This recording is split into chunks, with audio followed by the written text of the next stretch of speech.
Welcome to Dark X.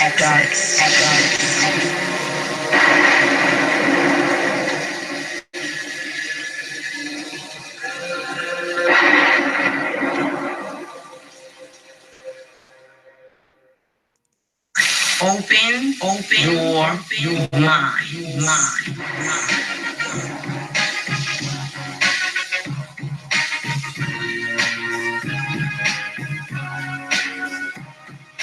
Dark X.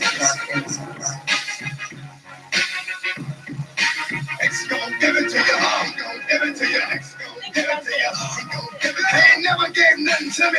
Every time I turn around, cats got their heads out, wanting something from it. I ain't got it, so you can't get it.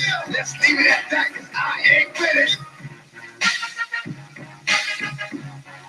I ain't with it.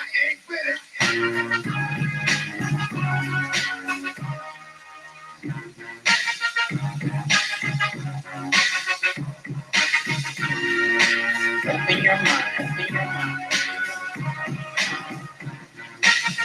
Dark X. You know.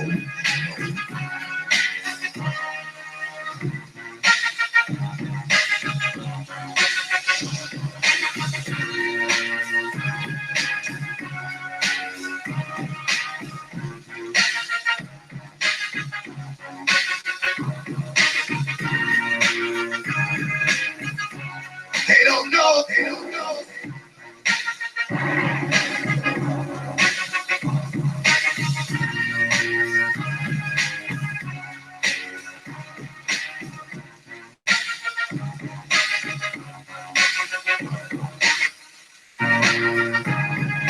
Open your mind. Dark X. X gon' give it to you, he gon' give it to you. X gon' give it to you, X gon' give it to you.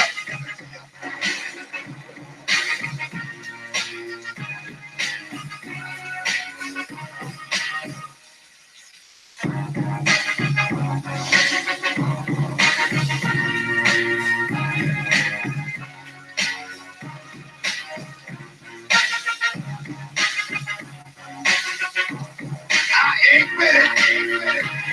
You know.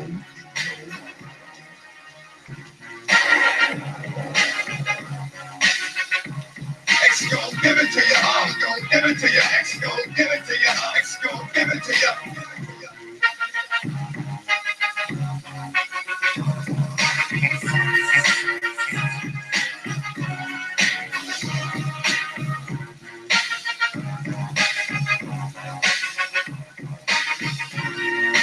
X gon' give it to you, he gon' give it to you. X gon' give it to you, X gon' give it to you.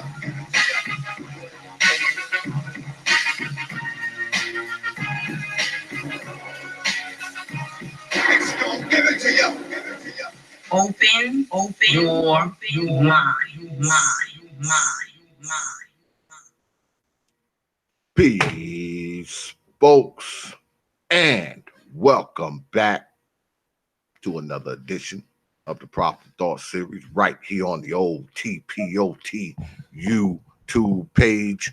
I'm your host, X, of course, but you knew that already. That's why you are here. I like how I got a damn dislike before I even started the shit. And for the person who gave me the dislike, I got two words for you. Fuck ya. But anyway, as y'all can see, y'all know Thursday nights is Dark X Live. It's been like 2 weeks since I have seen y'all. And I kind of missed y'all Negroes. Actually, I missed you a little bit. I missed you about that much. Okay, last week I didn't do no shows at all, because I do have a family and shit like that, and it was like the 4th of July week, so a lot of shit was going on along with work, shit like that. Just like work made my ass come up in here late tonight. But tonight we're gonna have my boy Nagone on. It's always a good night when Brother Nagone is on. Probably one of the most respected brothers in YouTube. I've always had a lot of respect for Brother Nagone. He's always been pretty much right down the middle, and he's always been square with me. So he's welcome up on here anytime. But before we get started, last week I did get some donations, even though I wasn't on the air. Figure that one out. So I want to thank everyone. What's good, Load Cast? I see you up there, man. What's good, Lady Char, Lady Azula? What's good, Brother Tyrone? What's good? I see y'all up there. Last week I did get some donations up inside the damn PayPal, even though I didn't do a show. That's why I say, man, y'all are like, I can't believe y'all, man. That's why I come up here every week. What's good, Brother Art? I see you up there, man. That's why I come up here every week and I'm like, you people just y'all support this damn platform so much. Like, and like I always say, not to sound like, what's good, Brother Johnny? I see you up there. It's not like I like to beat a dead horse, but I have to say this every time I come on, y'all. I have to say this. I mean, y'all support this show so much, and I don't just consider you a supporter because you send me your coins. Now, your coins are good, okay? I like having the coins come in, no big deal. But even if you're a person who doesn't send coins into this platform, I still consider you a supporter. You watch these damn videos, you subscribe to this channel, you share the videos, and you show your ass up here every week. So I consider you a supporter, whether you donate to me or not. All right. But if you do happen to donate, I will thank you. I'm humbled. I'm honored. I'm appreciative, man. And that's it. I mean, I'm so appreciative, man, and I thank you. I thank all of you for supporting this platform, man, because the reason why I continue to do this, man, is mostly for y'all, man. Mostly for y'all. I know y'all like watching this shit. I know y'all like having me come up here and talk crazy and talk all kinds of shit, and I appreciate y'all, man. I do, man. And I don't just say it to kiss y'all butts, because if y'all been following me for a while, y'all know that X ain't even like that. I don't just say it to kiss your butts. I say it because I actually, genuinely, sincerely appreciate you, and I thank you. But let's get on with it. Dark XoDus Live. What y'all think of the new opening track? Y'all know I got that idea. I was on Brother Obsidian's the other day, and Brother Bernard. Oh, good look, Brother Tyrone, on that super chat, brother. And Brother Bernard, he said, yo, man, X, you should use that, man, as your opening track and shit. So I was like, you know what? That's a good damn idea. So there it is. But anyway, Brother Nagone is in the house. Brother Nagone, what's good, man? What's good, family? How you doing, man? Same old shit, man. I'm sorry that we late, man. I didn't get from the shop, man, till like 9-ish, and goddamn it, I had to clean up. But my face was covered with grease and all kinds of bullshit. Man, you on the grind, brother. You on that grind. That's what it's all about. Be on that grind. Man, running behind like a motherfucker, man. And I apologize because I've been starting the shows late, like the last few weeks. I get in this month. Sometimes I'll start shit till 10 o'clock, and motherfuckers be emailing me and shit like, "Oh, heck, you coming on?" I mean, when I don't show up, y'all know it's some shit that got to do with work. I mean, all of y'all know me. Y'all know what I do for a living. I'm a mechanical engineer. I have a lot of I'm really busy this time of year, and I have a lot of mobile calls where I actually have to leave the shop and do some on-site shit. And then I have to come back. Okay, I have to come back from there, unload at the shop, then come home. So I mean, a lot of times shit just rolls in, man. I be trying to quit. I actually be trying to quit at like 8, but that shit never happens. Like, I try to make 8 o'clock my cutoff time, but shit be happening. I be getting phone calls at 7:45. Motherfuckers want to drop shit off and all this kind of bullshit. So, I mean, y'all just got to bear with me, because y'all know, y'all been following me for a while. Y'all know summertime is crazy for X, man. It's like sometimes I can't even do a show because I don't fucking get back into my city until 10 o'clock because I have contracts that are out of state, and sometimes I just can't get back, y'all. So don't be mad at me. and thinking I'm fucking around, I'm actually making some money. God damn it. On the grind. Stay on Yeah. that grind. It's So I'm about the trying to, grind, my so friend. I'm trying to do, y'all. But Yes, sir. anyway, tonight I wanted to talk about brothers getting their mind right. And of course, the first person that came to mind was fucking Nagone, because Nagone has coined that fucking phrase, man. It is in my head. I was trying to look at my computer to see if I could cue it up, because I got you saying that with an echo, but I couldn't find the shit. I'm like, God damn, I know I got him saying that shit somewhere. But I'm gonna try to find it and cue it up before the show is over. But when we talk about getting our minds right and shit, Brother Nagone, I mean, well, let me ask you, when you say get your mind right, what are you saying to the brothers when you say that?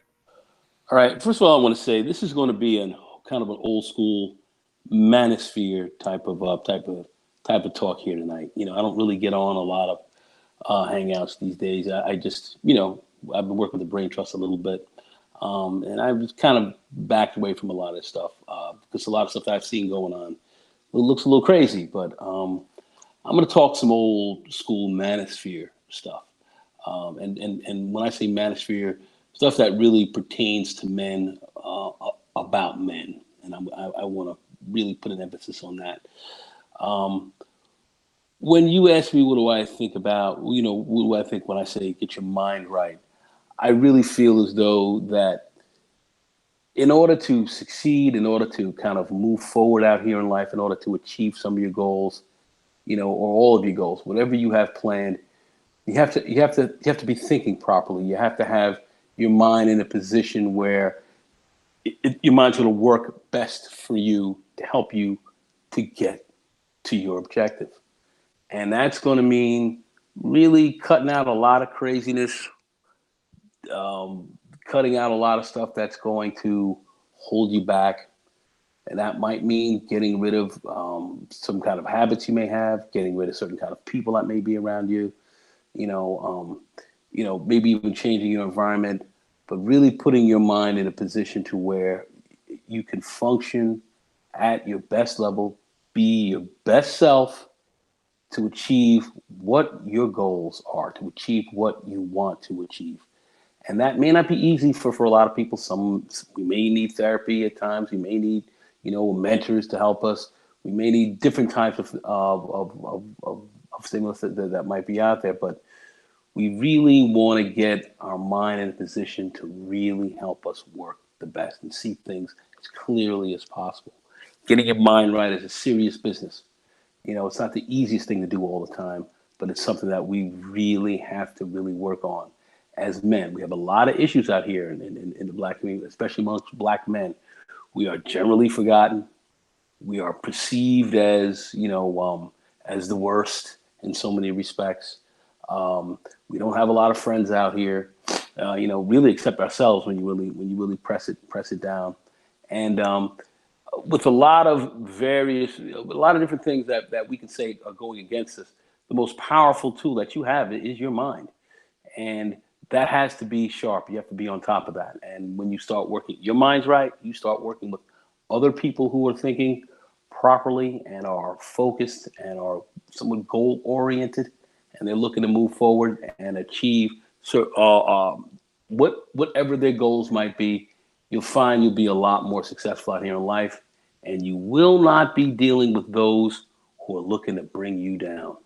And there are folks out here that will try to define you, tell you who you are when that's not who you are. They certainly can't define you because they damn it can't define themselves and not truthful with themselves.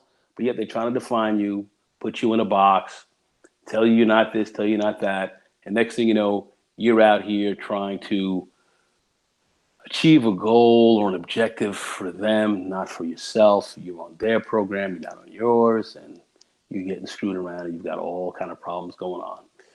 So getting your mind right really is really getting focused, primarily on yourself, your plan, your goals, really working that because you are not an aid or help to anyone else unless you really have, your act and your game together. And that's the key thing here that I really talk about getting your mind right, getting that straight, really getting a good focus and looking forward, almost putting blinders on and not letting many of these outside deleterious forces and influence stop you from achieving what you want to achieve.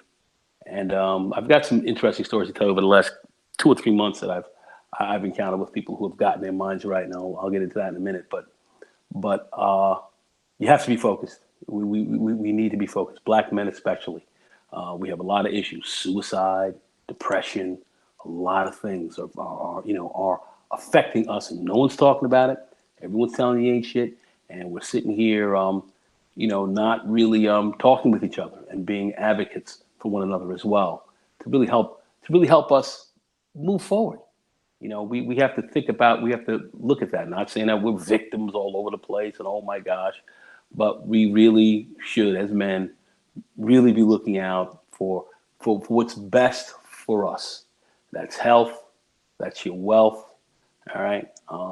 We want to be on that. Just like you're focused, you're on your grind, you're working. Whatever persons you have with you or behind you, and they're helping you achieve your objective. You're focused on what you have to do. You're taking care of your family and all that, but you're focused on what you have to do. And your mind is focused. Your mind is right. Very important that we really get into a proper mental state, proper mental position to where we can help first ourselves, and then if you want to look and help anyone else, or be an aid to anyone else, you have to be able to help yourself first. And that's very important. Very important to get your mind right. All right, very important. Biggest job we've got going on out here, and many of us just don't have our minds right. That's a problem. Yeah, I mean, I think that that's probably one of the major problems that face, not just, black men, but black people. I would venture to say that that is a problem that affects and hurts many black people. The fact that, our minds aren't right. I mean, we have to change our thinking. We have to, because it's hard to change your behavior if you don't change your thinking. I mean, you can't be a person that thinks negative all the time and then go out and do some positive shit. I mean, that it just doesn't work. So, I mean, if we aren't thinking, progressive, if we're not thinking moving forward, if we're not thinking, building, doing something, and I don't mean, building and doing something for, all these motherfuckers that they tell you to build and do for on YouTube. I'm talking about building, developing yourself, and building and developing the things around you, whether it be your family, whether it be your job, your home, your career, your trajectory in life. I mean, you need to be building on that shit. I mean, if you're not thinking that way, you're not really doing anything.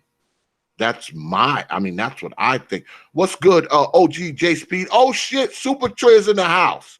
My man. I'm gonna send y'all the link, man. If y'all want to come on, man, I'll shoot it to you. Yeah. If you're not thinking that way, you're probably not going to be doing that way either. I mean, because it all begins with thought, right? It all begins with a thought. It all begins with what's going on upstairs. That's usually what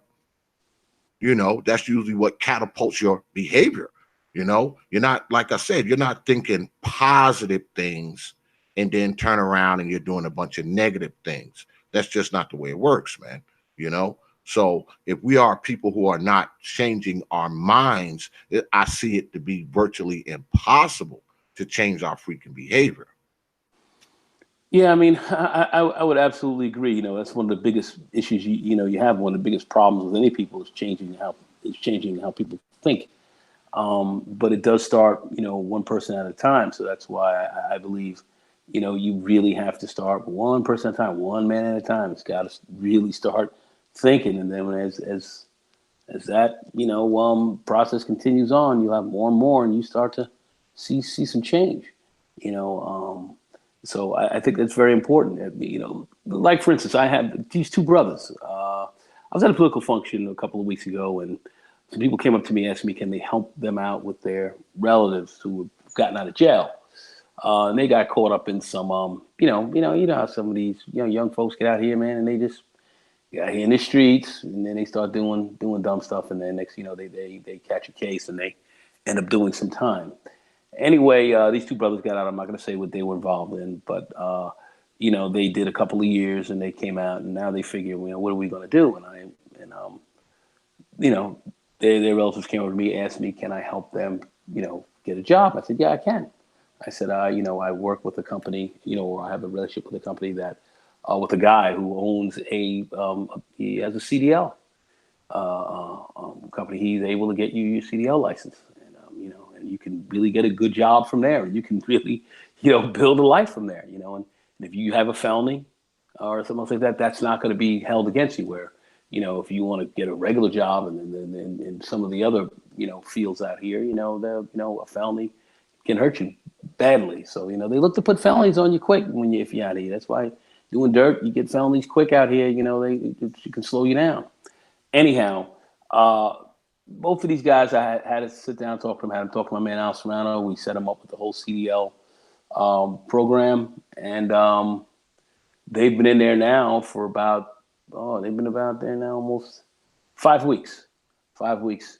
And one of the brothers, he called me up. He goes, Carl, he goes, man, he goes, damn, man. He's like, I didn't think I could, kind of get out here and get going. I thought I was, basically, he thought he was done. He was a kid, 27 years old, thought he was finished. And, and here he is now, getting, training. He's very serious about this training here, and he's going to be doing very well. And in 6 months, this guy's going to have a license. He's going to be able to get out and really start to operate. And let's put it like this: year's time, he can make $50,000 in his first year, where he would not had a chance to make that kind of money. Being a convict, ex-con, where are you gonna do that? So here, these guys, both of them, taking full advantage. They're getting their minds right. They know the streets is not where it's at for them. They understand that they have to work and do certain things, and they're going headlong into this. And I've talked to a lot of people who said they want to do this and they want to do that, and they're just not serious. These guys are dead serious, and they're going in there. There's a whole program that's set up. The state, they get state funding. These guys can get, education. We have to pay very little money to get in there, and then people put up a few dollars that they needed. It was short money, very short money to be honest. And here they are moving forward, getting a license that's going to, or on their way to getting licenses that's going to give them a very good living. All right. Now here they're putting their time in. Their minds are right. They know the streets ain't for them. They don't want to be back in, locked up in a cage looking crazy. So, or even worse. Let's just put it like that, or worse. So these guys are thinking clearly. You could see, and they got decent families behind them in the sense that they've got good people and they're talking to them, and they're starting to listen, and they're getting their mind right. They understand, wow, this is what I have to do in order to do this. And if I'm going to take care of my kid, if I'm going to do this, I'm going to do that. This is what I have to do. I can't be out here in the streets running around and getting locked up because my little boy, or my little girl, I'm not helping them do that. That's not helping them. So here these guys are moving forward, getting their minds right, understanding they got to be focused and work on a real career to really get something long-term down the line that they can count on. It's not going to bring them into the kind of trouble that they were in previously. So that's part of getting your mind right. How are we helping each other to kind of move forward? That's one of the biggest things that we have to do. You have to start to change how you think. And another thing too, they're not around the same people they were around before. So what does that mean? They're not around who they were before, who they were with before, who were getting them into various kinds of, situations that are not going to be, beneficial to them. So they had to change the people they were around. So that's what they're doing as well. There's a whole game with this that's putting them on the right path. So your thought process is very important, and it depends on who you're around, who you're talking to, and who's helping you out as well. I'm glad to be helping these cats because these guys are going to benefit. Their families are going to benefit. Just get that CDL, man, and you could get a CDL with a mechanic's license. Also, work that as well. Learn how to fix trucks. Learn how to fix this. Learn how to fix these vehicles and so forth. And you can be really in demand, where a company will pay top dollar or pay you top dollar per hour to drive for them, and you'll do well. So that's some of what I'm talking about, getting your mind right, and I'm dealing with this daily on a regular basis. So this is what I'm talking about, and talking from a real manosphere standpoint. When people talk about the red pill and all of this, which is very important, but you have to be very realistic about what's going on out here. You have to look at things for what they are. You have to look at things for how things truly are, as opposed to how you want them to be. And you have to look at people for who they are as well. You have to be successful in summing people up and looking at them for who they are, as opposed to how you would like them to be, and be very realistic about that as well, and be prepared to move forward. When you work, when you're with people, either cut them loose or move forward, but you have to be very realistic about it. You have to be very good at summing people up, and that's a skill you have to develop. But as you develop yourself, you will become better at that as well. And that's the key here. That's the key. And I want to be very, very open about that. We talk about women. Oh, who's this? Who's that? Who's the most handsome? Who's this? Who's that? Who would want to fuck more and everything else like that?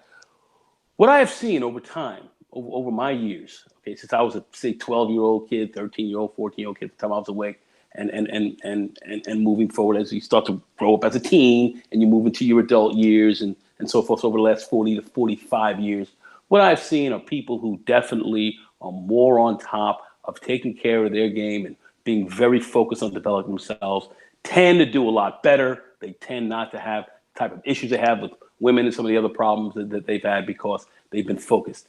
And that keeps a lot of suckers off of them as well, because people see you moving a certain kind of way and know you're about your business. It's a self-check. It checks a lot of people. Checks a lot of people. So, when you're serious, people aren't going to fuck with you. All right? All right? For fuck around with you is what I'm saying. When you're serious, more serious people tend to approach you. And that's just kind of how that is. People just see by your demeanor. These women who tell you you're not this, or you're not that, or you're this, or you're the worst, or whatever, they mean nothing to you, because at the end of the day, you're doing things. You're seeing development go on. You're actualizing some very, very real, very excellent things out here. And what you see, what these people are talking about, are really projections about themselves. They're talking about themselves when they're talking about you. They're talking about themselves, and you'll see that. Don't waste time with these people. You don't have time for that. All right? They can't define you. You define yourself. And most people want to define you as something terrible because they feel terrible about who they are. You have to understand that. You got to understand that. You got to see that.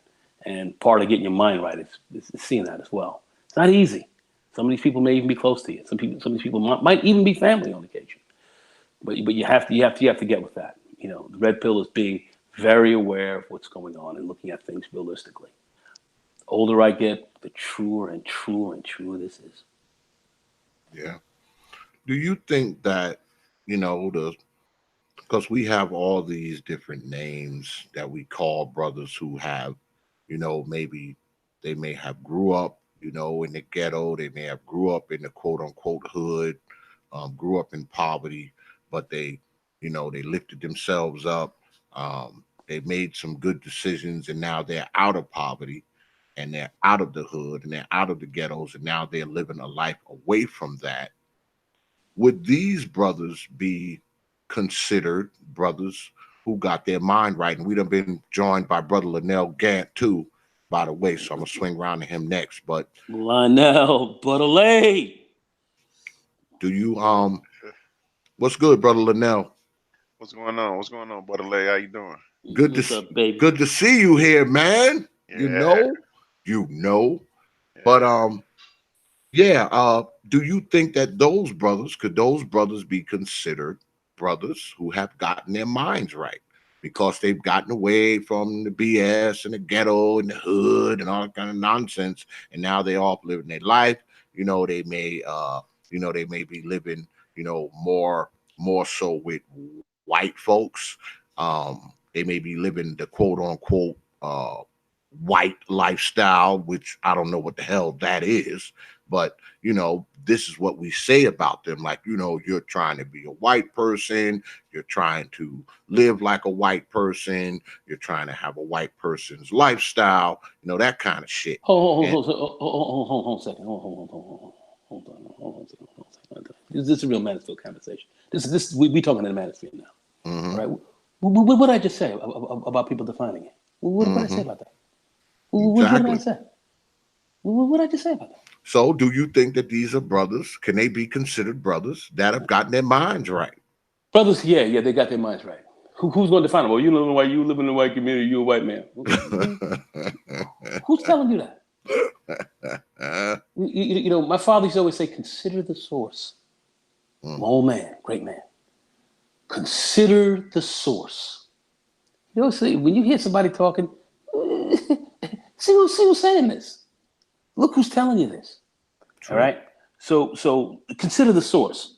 And I'm going to tell you straight out, right now, this is really about those brothers who have gotten their minds right, have elevated, have gotten out of a deleterious situation, moved their family up, have moved, done certain kind of things. Yeah, their mind is right. Their mind is right. You can still live in the black community. There are very nice black communities out here that you can live in.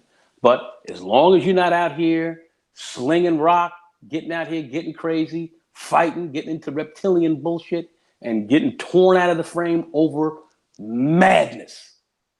That's what a lot of us are caught up into. Organized madness. And it's time, and a lot of brothers are sick of it. They're getting tired of it. These brothers that I'm telling you right now who got their CDLs, who are going for that, these brothers are tired of it. They're tired of seeing themselves getting locked up.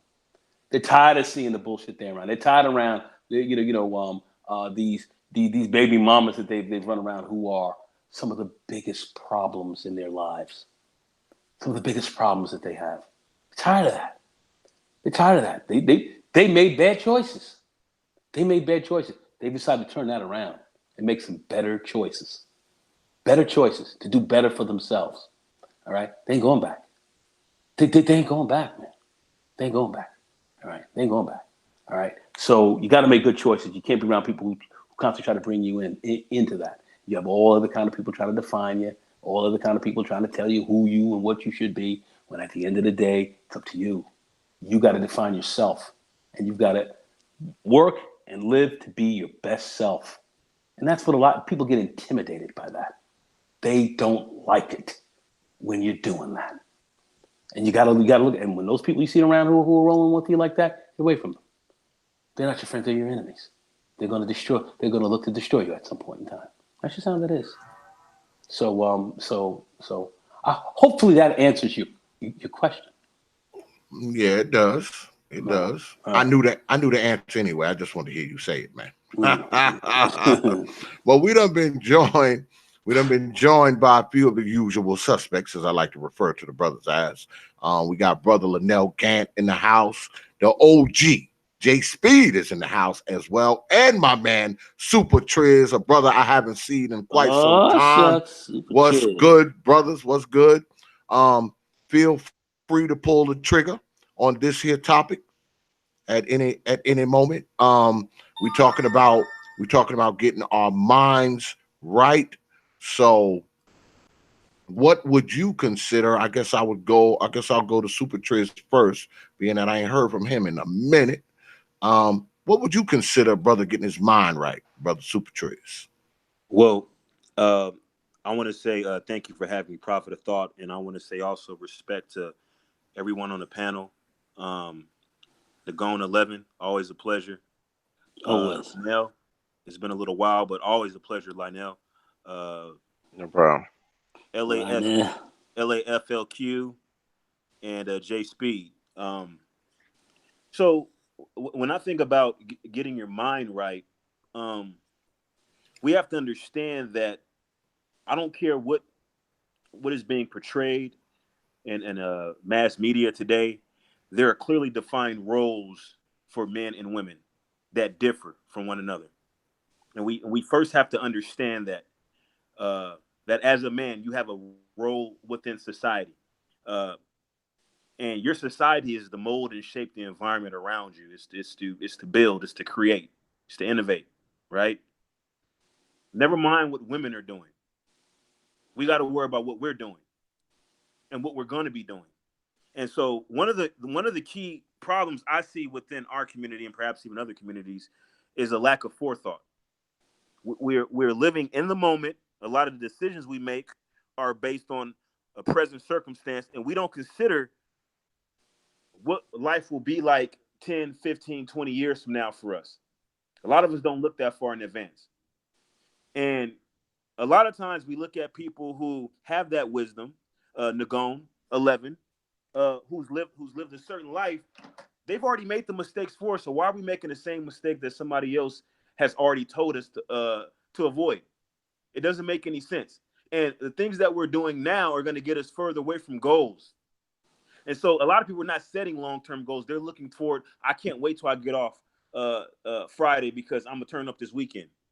That's as far as advanced as people look. They're looking at this week, or they're looking at their next payday.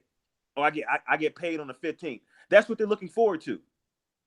And that's really sad, because the environment that we're living in now is what people have provision for. Other groups, they planned for 500, 1,000 years ago, because that's the type of plans they're making. They're not looking at what's going on next week, next month, next year. They're looking at what's going to be happening 300, 400, 500 years from now. And they're taking the steps now to set up their lineage to take advantage of the environment that they're going to create for the future. Whereas we're just living in the environment that's created by others. We don't have any control. And so part of getting your mind right is saying, okay, let me look at my current circumstances. And what am I doing now?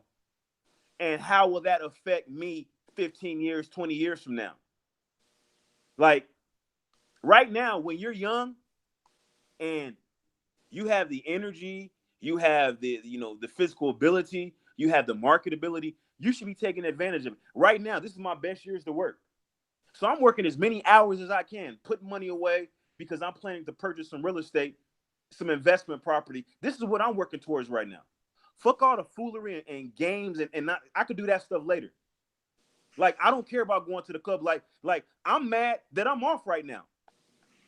I'm mad I'm not at work right now. I'm pissed. I wish I could be at work right now. Everybody else, they can't wait to get off work. How does that make sense? When you're 20 and 30 and 40 years old, how does that make sense? You can't wait to get off work. That doesn't make any sense to me at all. And that's the problem, because it's a short-sightedness. People are looking at immediate gratification. They want immediate return on their investment. They want to do something right now and feel gratification for it immediately, as opposed to, let me do something now. I'm not going to see the rewards of it. It's a sacrifice and a compromise right now. But I know 10 years from now, I'm going to enjoy the fruits of my labor. That's the mindset that we have to have. That's called getting your mind right.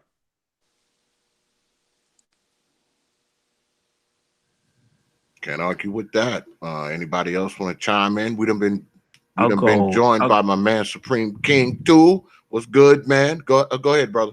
Go ahead. I'll go real short, man, because I gotta get back to it. Okay. Man, what's going on, Gone? What's going on, fam? What's up, baby? Man, the thing I'll say is something the Gone will know. I am the captain of my fate. I am the master of my soul. It's just that simple. You Out of can't the let night, anybody that out of the covers night me, that covers me, black as a like pit. it's the pit from pole Oh, to oh. pole. I That's how it face whatever goes, man. gods may be for my For my unconquerable soul. unconquerable soul. Yeah. Under the fell clutches of circumstance, I have not winced or winced cried or cried aloud. aloud. Under the bludgeonings of chance, my head is My head is bloody, bloody, but I'm but I'm bowed. bowed. Oh, my presence is good with it. All right, go ahead, fam. Go ahead. But it's really just that simple, man. You can't let other people define you. And if you don't let other people define you, you're going to get away from people that want to define you. You're going to automatically change the people that you hang around. Now, when you start doing that, it's going to open up your mind to new ideas, things that hasn't been done before. And I'm going to leave with this thought.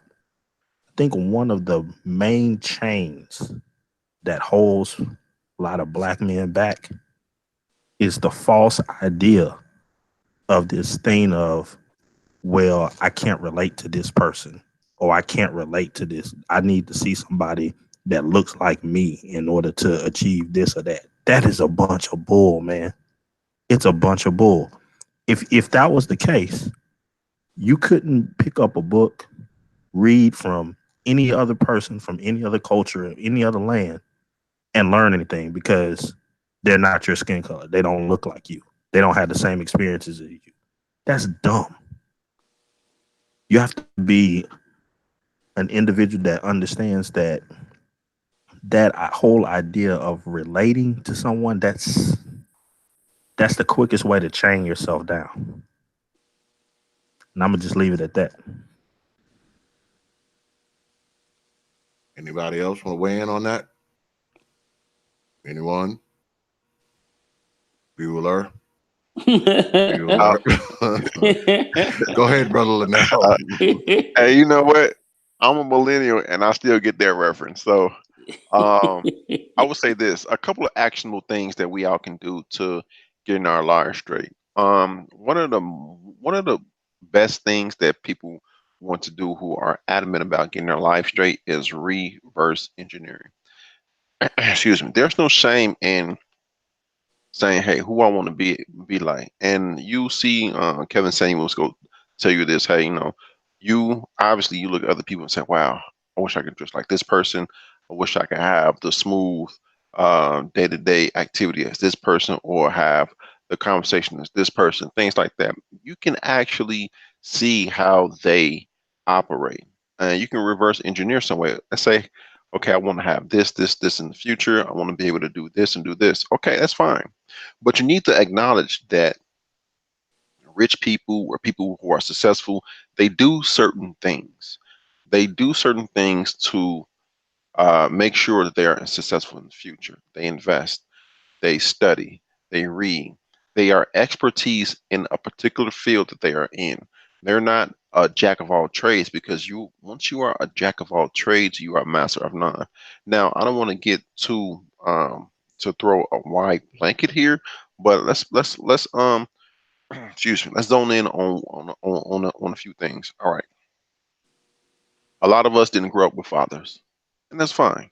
Well, it's not really fine, but we're older now. We can't go back and change that.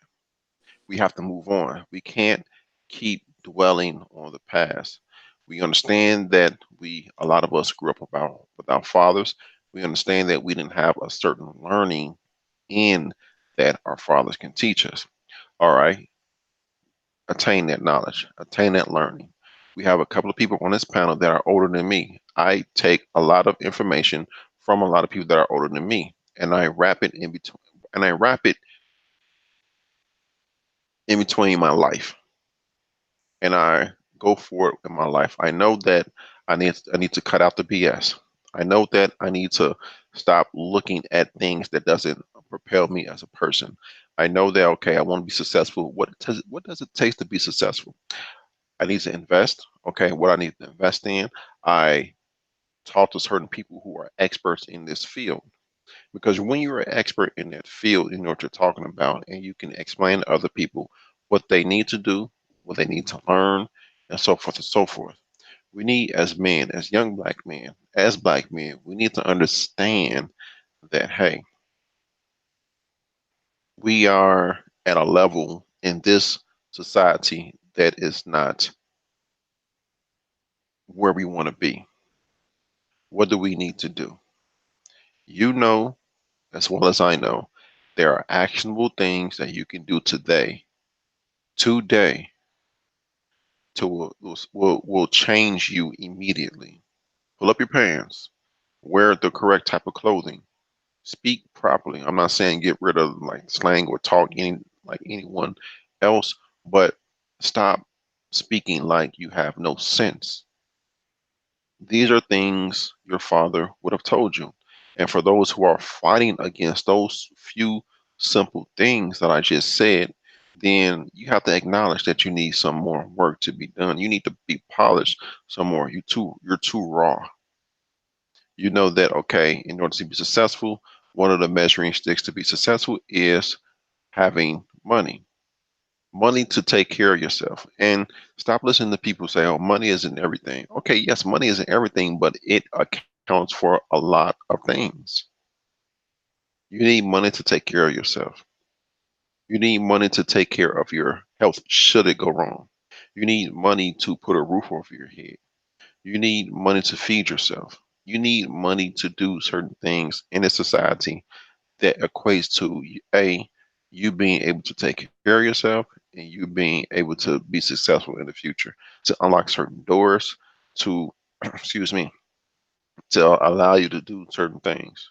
Well, how do I get the money? Okay, well, you can get a job, you can get a good paying job, you can invest your money. Well, how do I invest my money? Speak to people who know these things. Be an adult. Stop coming on here cursing people out on YouTube, on the internet, in reality also. Stop calling people the N words. Be a man. And a man do not do these childish things. We are here to help you understand these things. We are here to have good, peaceful conversations, man to man. Say, hey man, I'm going through this thing. Oh yeah, okay. What's going on? Such and such, such and such. Okay, you need any help? What's going on? These are men having conversations. We're helping with each other. We need to grow up, and there are ample ways to show you, to help you, to guide you in growing up and becoming an adult, a true adult, not just in age, but in actions, in personalities, in all way around adult. Yeah, you would think that, part of quote unquote getting your mind right is, understanding and developing your own maturity as a man. You can't be 30 years old acting like you 19. You can't be 40 years old acting like you're 25. I mean, this we say that this stuff is like, it should be fundamental. It should be, straight up common sense, but unfortunately, not to use an old time cliche, but we see that common sense is not necessarily common. And what I think often happens is our thinking is wrong. So, of course, our actions are wrong. Our thinking is outdated. So, of course, our actions are outdated. Our responses are outdated, and so on and so forth.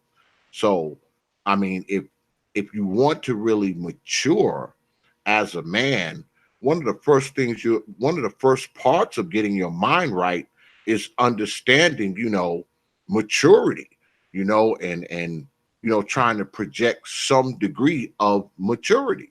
I mean, like I said, I mean, you can't be 35, man, doing the same shit you were doing when you were 20. Mhm. You And, can't be you can't be 50 doing the same shit you were doing when you were 30. I mean, and one more thing, it's fine to shoot the breeze with a couple of guys. You grab a beer, sit around, shoot the breeze for to relax. And you may talk about women or who's hot. Okay, that's fine. Isolated to those situations. Outside of that, no. That should not bleed over to you in your mature environment. So yeah. yeah, absolutely. I agree with you, brother Linnell. Uh, we got the OG J Speed in the house. What's good, OG? Just like to say thank you for having me on the panel, and like to say hello to all the brothers on the panel, and that's some good talk. J Speed, I thought I was the OG. I'm 61 now. I just had a birthday, July 60 He year older got than you. 61. He got you. He got Got me. you. He got me. Got you, man. But hey, but Uh, I'm still an OG, right? I'm still an OG, yeah, right? you still OG. I mean, we in the same boat. We in the same boat. We in the he same boat. got you, brother Nagone. He got you. You're outright. And and I'm just playing, man. Just playing with y'all. and I like this. And I would like to say, just like I say, good talk. And brother X, you got to release that series we did I am on. OG. Yeah, OG. I I haven't tell seen it up. everybody I have Yeah, been so busy, OG. It's been ridiculous around here, man. all Just right. I need to hire two more people. I Yeah, mean, I well, just but I'm gonna put it up. I'm gonna try to do it this weekend because this is what I'm gonna do. I'm gonna put, your rated X freaking section, I'm going to Yeah. put that on the Patreon because that can't stay up here, OG. That's Right. why I Okay. took that shit down. My Okay. channel would be struck like hell. But what I'm going to do is I'm going to put that part on the Patreon, and the PG part of it, I'll put Right. back up on here. Okay, Okay. that's how we'll do that. If you want, what I'll do is I could send you a copy of it. Most certainly. If you want me to do that, I will send you a copy of it tonight, right after the Right. show. Okay. If you I want me to. most certainly would like All that, right. And I it's would going to be like. the whole thing. I'm going to send Okay. you the whole thing. Okay. Okay. So that look for that coming over tonight. That sounds good. And so I like to tell the panel that me has been 61, well traveled, and come from a 2-parent home. My father was born in 1909. So I had good influence, great examples right there in my own home. One of the things I found out even later on in my life, in my 40s, and I found out, you just have to say to yourself that I'm the only architect of my mind, and I shouldn't be wasting any time. That's the way I look at it, because once you decide that, then you starting to put yourself in the right gear. And everybody know car starts off in first gear. Other than park. So once you do that, you got to start doing some critical thinking. Find someone that you are totally impressed with. Find someone you like the way they live and their life is an example for you. Just sit down and say, look, man, I'm so impressed. Just get that chest down. You don't have to walk open with your chest all up. Just get the chest down and look, man, I'm trying to do some things in my life. You're a great example, and I'm just, I'm just gonna let you know that. And then after you have that conversation, what you can do, I like to learn a long-term plan, as one of the brothers said, 30 years, 25 years, 20 years down the line, because I've always been that way.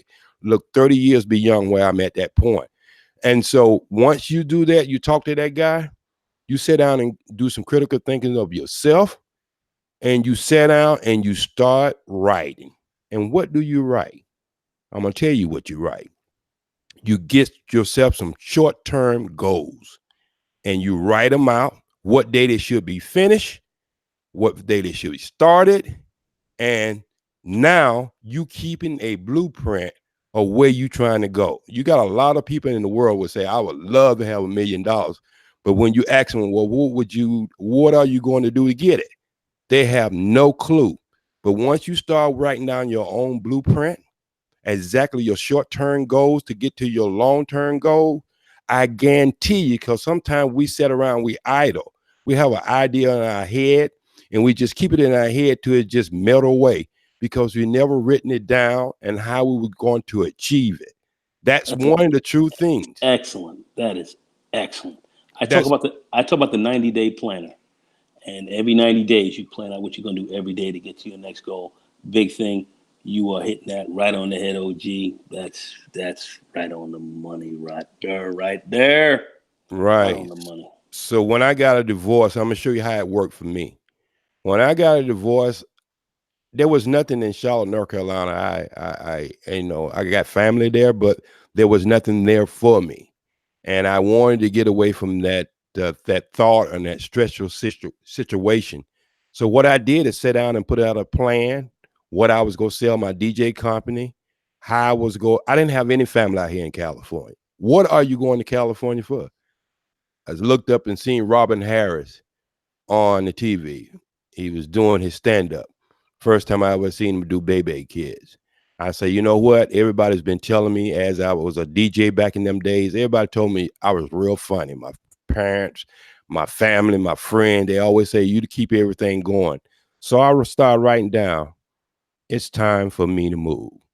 Where where should I go? Should I go to New York? Nope, not New York, because that's soap operas and plays. I don't have enough experience for that. Okay, should I go to Hollywood? So I wrote Hollywood down. All right, what comedy clubs am I going to? Boom, boom, I wrote them down. How long is it gonna take me? How much money I'm gonna need? Everything. I came out of California. It took me 5 days to get here because I did do some stops. But I had planned that I wanted to stop some places like in Mexico and Texas and stuff like that. And then when I got here, I had $6,000. Supposed to had 12, but believe it or not, I lost $6,000 in a medallion. I got some stuff out of the car and it just dropped on the ground. So I guess somebody had a happy me leaving Charlotte, North Carolina. So when I got here, I had already planned that I was not going to rush and get an apartment. I said what I was going to do was find exactly where I needed to be at, stay in my car a couple of days because I had a dog with me. I had a box of Doberman. Stay in my cars for a couple of days, keep my money until I find out what neighborhood I wanted to live. And believe it or not, just with that plan, I came here and within 3 weeks of coming in California would go to sounding country, but mine is a genius. 3 weeks later, I was on my first and living color. Now, that's what I'm talking about. Because I'm not saying that all your plans go work out exactly as you write them out. But if you don't have a start and you don't pursue that start and be very adamant about it, you'll never go put yourself in the position to meet the people you need to meet. Because when I went to the comedy club, I don't forget his name is Rico Red or something like that. He was on 227 as a mailman or something like that. He told me, look, man, you tell good jokes, but they're family jokes. You need to go and study good comedians. Once you study good comedians, get you some books of the comedians you like and start reading their life stories. Start reading about them. Then you come back. Man, when I came back, then about 2 months later, did open mic, I killed. Keenan Wayne was in the audience, and he let me play Leon Spence on one of his spoofs on Living Color, and I took off from there. And all that was done from short-term goals, getting it started, to understanding what I wanted my end goal to be. Now, I end up doing stunts in Hollywood. That's for my boxing career. End up doing stunts for Sidney Poitier and Samuel Jackson. I retired about 7 years ago. And so my long-term goal from here is to move to Africa in 2020, and I'm working the hell out of it. Hey, Wow. I'm going to cut you all off. That was a great story. I've been listening to it, but I got a phone call. I appreciate you all having on the panel. Appreciate hearing that story, and I hope you all have a great Absolutely. rest of the show. Don't let it be the last time you come through, Brother Linnell. No, Linnell. Brother Linnell, hitting that bit, hitting those bitcoins. And Yeah, Yeah, man. getting up on Yeah, that yeah, yeah. blockchain. Y'all need to Brother's get on on down top there of and his check game. old Brother Linnell out. Your yeah, black Most behind's certainly. gonna If he learn doing it something. like that, if he Get doing on it like that, down I'm gonna check there him out. and yeah. check Brother Linnell out, man. You will learn something. You will learn. Check him out. Get on down there. Check out the channel. He's part of the Black Brain Trust. Get on down there and open your minds. All All right. right. Y'all have a good one. Peace, All Brother right. Linnell. Peace, brother. Peace. Well, let me ask you this, Brother Nagone. I think, yeah, Brother Supreme, he done dipped out too. Yeah. Because I think he's still working and shit, because he worked right into the night. Yeah, But yeah. He said he's getting some documents together. yeah. So Let me ask you this, Brother Nagone, and Mhm. everybody else too, Brother Super Triz and the OG.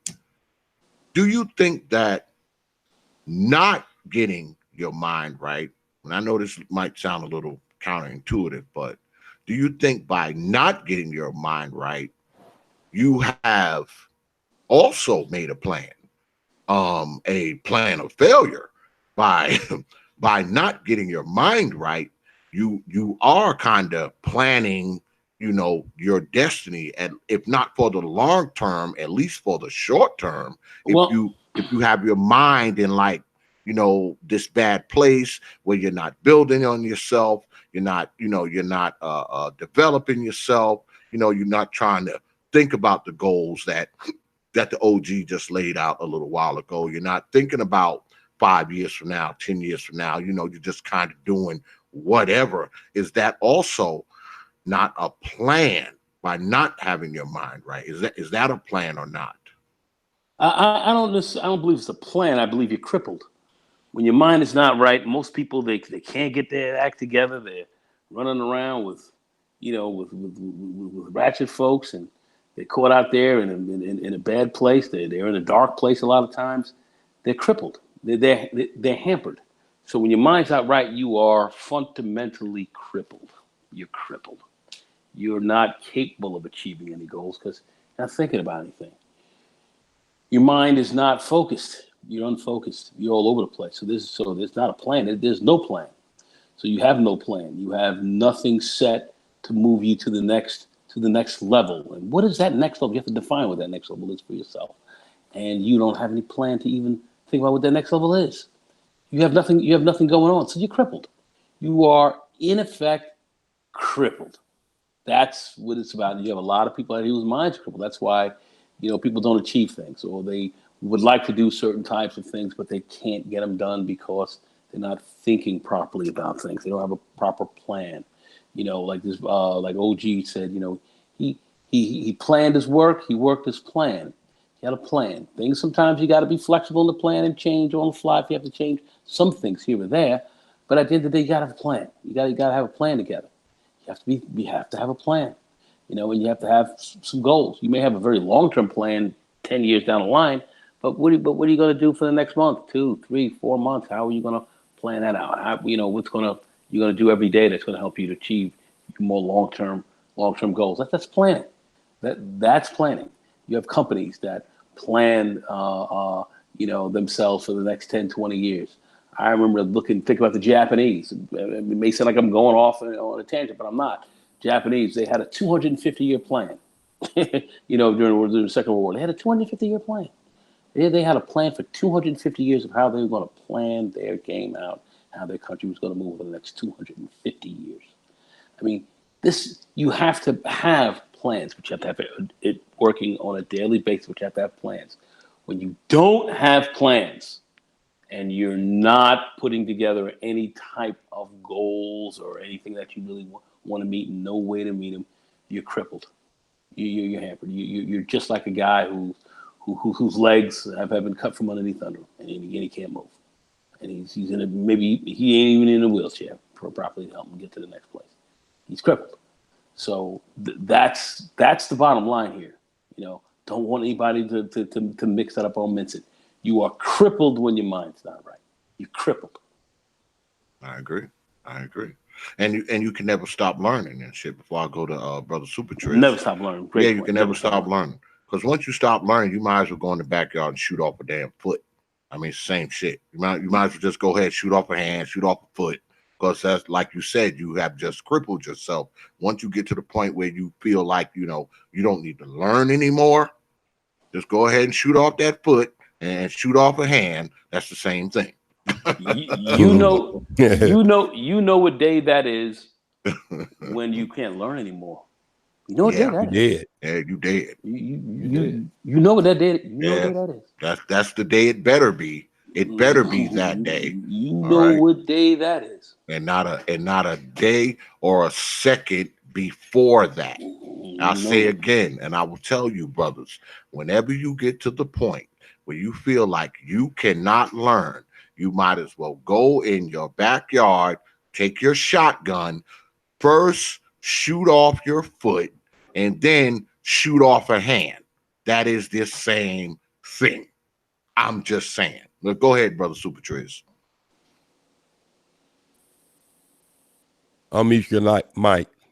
Brother Super Trish still down there? Yeah, he's still there. I'm still here. Go ahead, Super Trish. I didn't know it was on me. It sounded like you cut out for a second, but basically, essentially, what you have described is pure laziness. That's essentially what sloth is. When we talk about 7 deadly sins, sloth is like you've made a conscious decision not to participate in life's activities. But here's the problem with that, and I speak from experience because I have somebody in my family like that, right? And so this person, for a period of time, even to a certain extent to this day, chose not to participate, made every excuse in the world as to why he shouldn't participate. But the problem with people like that is that they consistently have their hand out because their lack of motivation, drive, and and and uh and and just that zeal, that fervent zeal that somebody should have, especially in their youth. Uh, the problem with that is that there's still certain things that you need from a day-to-day perspective, activities of daily living, like the bare minimum to in order to survive within a society. Unless you plan on committing suicide, there's going to be certain things you need for sustenance. And because you lack the motivation to go out and go get it, you consistently have your hand out asking somebody else for it. And see, that's where I have the problem at. See, if you're not going to participate, that's fine. Go off the grid, go to some abandoned island, uncharted island, and go to somewhere in the Ozark Mountains. You know, build you a tent, go fishing, hunt for your food, forage for vegetables and mushrooms and stuff like that, and stay out the fucking way. But the problem is that people who have that mentality aren't staying out the way; they're staying in the way, and they interfere with everybody else's dreams and aspirations because people who are actually going somewhere constantly have to detour to help them out. They don't have enough money for their rent this month. They need some money for some food. They need to put gas in their tank. It's always something. People like that are the biggest problem. Whose responsibility is that? It's your responsibility to take care of that for somebody. Is that what you're saying? No, it's not, and that's the problem. Because see, what happens is that people use that excuse. Well, you got to look out for family. Well, no. Families got to look out for themselves. People have to work. If they don't want to play that game, then it's not your responsibility to pay their rent or to pay their gas. It's not your responsibility to do that. Because I'm a true believer, not to cut you off, brother Supertriz, but I mean, I'm a true believer that, sometimes, man, people have to pick a struggle. It's like, it's hard when you have people who always got a 911. You ever had those people, they keep a 911? I mean, they always have a 911. I mean, every time you turn around, it's one 911 worse than the next 911 that they had 2 weeks ago. And I think that these are some of the main people who don't, quote unquote, have their minds right, because see, they don't even have their minds right to think their way out of their own problems. I'm a true believer that especially when you talk about being a man, okay? When you're a man, you're supposed to be able to think your way out of your problems, okay? If you're not thinking your way out of all 100 of your problems, I expect you to think your way out of at least 99 of them, all right, as a man. So if you're a man and everybody else has to come and save you from your problems, you're obviously a person that doesn't have their mind right, because you don't have the ability, the desire, or the interest to freaking, try to sit down and figure it out for yourself. The first thing you want to do is pick up your damn phone and call me. The first thing you want to do is pick up your phone and call your cousin, call your mama, call your uncle, call your whoever. If you're a person that's picking up your phone, calling people all the time to help you solve your goddamn problems, you don't have your mind right. I'm sorry. It's I am not your sorry. job. It's not your job to enable them. Hell no. Can't enable them. Hell no. Hell no. Can't enable them. Hell no. But go ahead. No. I was just saying. He brings up a good point. It's funny. I was one of my good friends. I call him my bro, but he's a good friend. He lives out there in Arizona. He's got 2 kids. One of his kids came back to live with him. His mother's Brazilian, and he was in Brazil. He came here to live here in the States with his dad and all that. But he was in the house. His dad was expecting him to have good grades and study in school and all this. And this kid said, "Nah, man. Told him one day, Dad, fuck you, man. I ain't doing it." Pop's like, "Oh, okay, bet. You're out of here." Right? Kid ended up leaving out of the house, moving in with some neighbor or some friend of his down the street, and running around and acting like he didn't want to talk to his dad. Dad totally ignored him. Just ignored him. "Oh, yeah, are you in the hood? Well, yeah, okay. Running around, going to other people, living off other people. See how long they're going to let you live off of them for a while, okay? See ya." This kid was there, and then one day he calls his dad up. Dad, I'm sick. You know, can you come pick me up?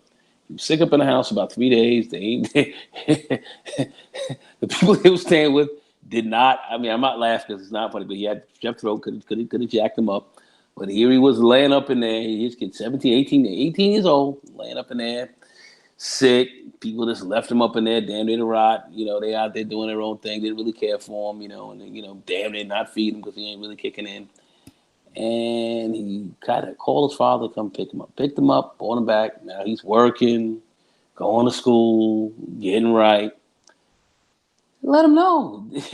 You think you gonna let me talk smack to me, and you think you're gonna let me grease eat? I'm gonna sit here and just take care of your ass, and you out here ratcheting? Get your ass on out there in them streets. Get out there in the streets and see how the streets treat you.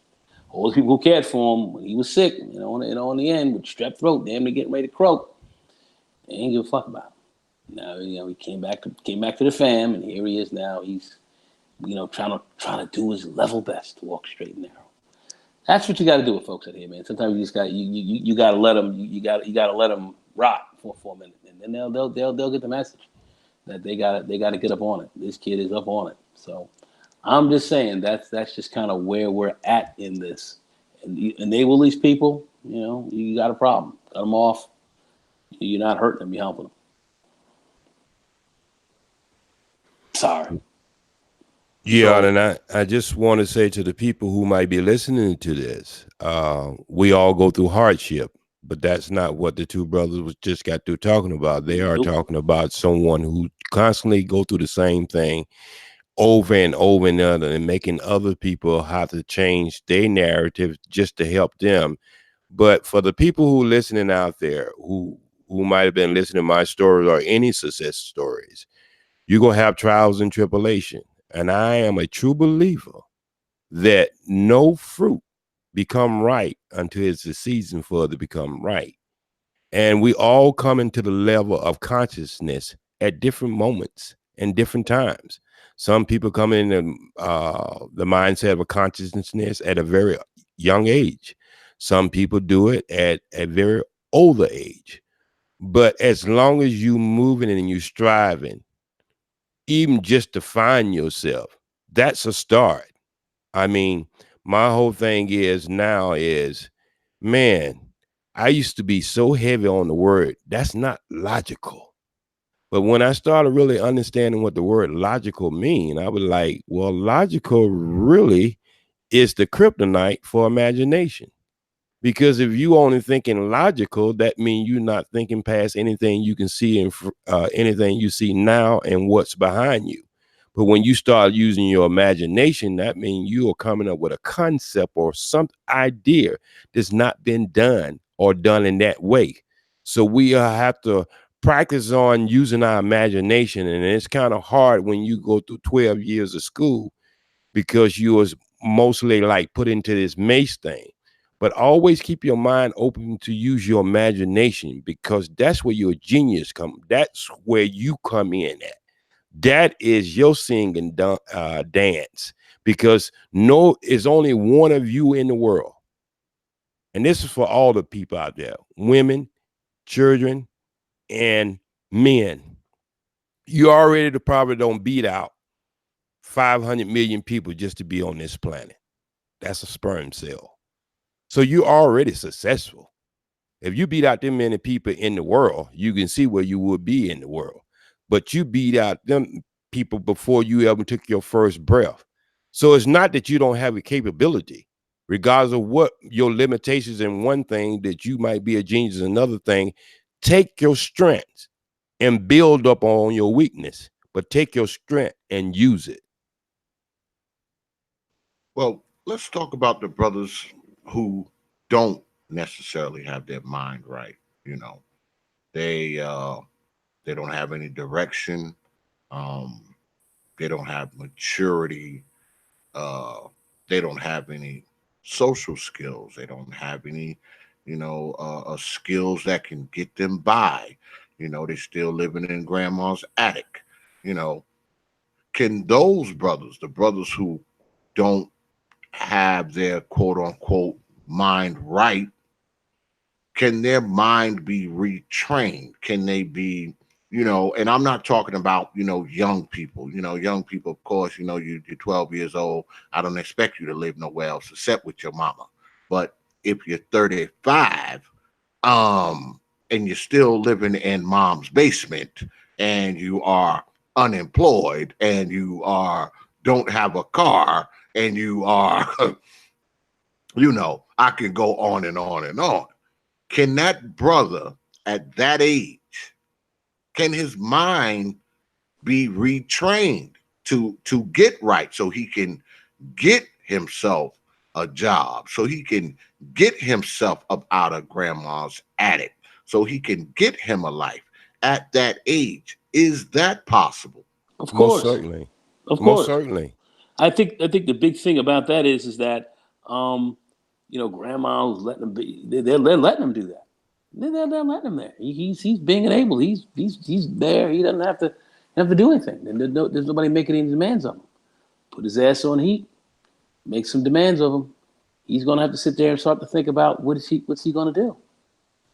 He's got to sit there. He's got to sit there and think, damn, grandma's saying, if I'm not working and have a job with, let's say by the end of the summer, I'm out. She That's she it. I'm hitting the streets. You know, so that really is a function of the person who's enabling this individual. To get their mind right. And now, if they have a mental problem, they've got some type of real mental issue that's got them hampered, and let's say they're suffering from depression, of which many black men are. Many black men suffer from depression. That's a mental illness. It's part of mental health. That's a whole nother section that we can really talk about when we talk about getting our minds right, because we do have mental health issues. Then you might need some intervention with respect to a mental health care professional, and somebody might need some counseling. And not put them on drugs or anything, but that's needed. Then maybe so, but before that, see what's going on with them. See what levels of depression that they're at. See what's bothering them. See what's really got them going. And you have to really find out what their issues are. And once you've gotten to the bottom of that, and you see that maybe they have some real issues, maybe that will really help them to get back into focus. But either way, there's got to be some intervention there. There's something you got to intervene. Someone's got to intervene on them, and that's where you're at. So that's the bottom line, and people have some people don't want to take that tough road on that person that they're enabling, but you're enabling that person. So that person sitting there at 35, sitting there, no, they're very capable of making very positive moves, and definitely getting their minds right once being properly motivated. Once being properly motivated, if they have a mental issue that needs to be identified and dealt with, and then you can move forward from there. But that would definitely be my answer on that. And my answer would be on that. Brother X, sometimes you want them brothers standing in the grandmama's basement, and sometimes you want them standing at the mama's house, because if they wasn't doing that, they'd probably be out there impregnating women or robbing you or breaking in your car or something else. So sometimes, that should be the best place for them. But I'm just saying, for any grandmother or mother or father who has somebody in their presence who are like that, what you can do, you can come up with your plan and give it to them and say, these are the things, as the brothers just got through talking about. You cannot not for a lifetime enable that person to do nothing. And so what you can do as a parent, you can come up with a plan for them to do, and let them know, look, if you want to be here and you want to be in my house under my roof, then you gonna have to support your own self. You gonna have to pay. I started paying bills in my house at the age of 16. You gonna have to start doing this and this. And I know you don't have a job, but I need for you to be filling out at least 15 applications a week. That's what I need. Not only, I don't want you to get no yellow pages or go on Google and get company names and tell me you filled it. I actually need a copy of the applications that you filled out. Now, that's something that anybody with any common sense or could look at that and say, you know what, that is a plan there. Because if that person is going out there and filling out application, that's a start.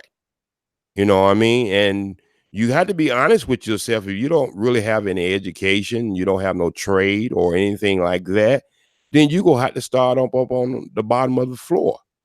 Something is better. I'm telling you, whatever a man think with his head and he do with his hand, he get his greatest experience of life from that. If anybody don't believe that, try it. Think of something in your head and then go produce it with your hand as a man.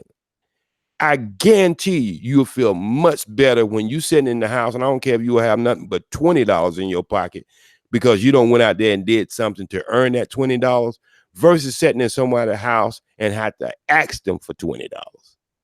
So these are the things for parents can do, as the brother said previous before me. Stop enabling your kids to be a failure. Put them on the road to success. And it go start off small, but look what it can mushroom into being.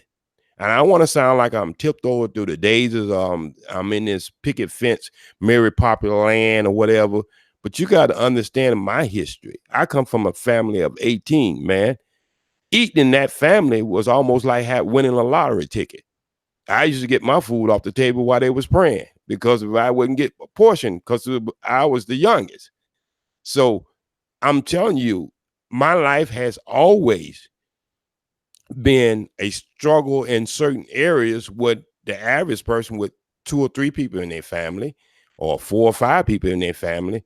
But when you got 18 people in your family, plus your mom and your dad, that's a lot of children in the house.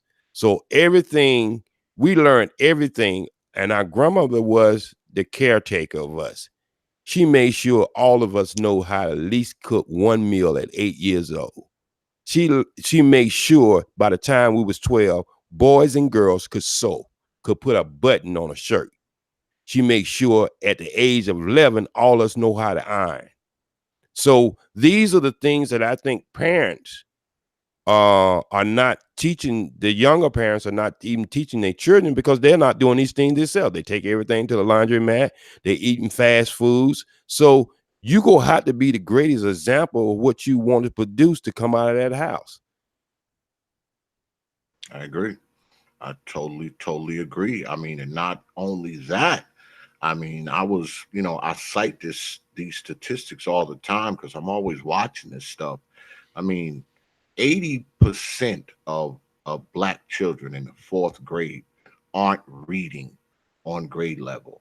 80% of black children in the 4th grade aren't doing math on grade level. Now, you look at a statistic like that and you say, well, I mean, what's going on with the school? But I don't necessarily think it's the school because, like I've always said, you with your old mama 5 years before you even go to school.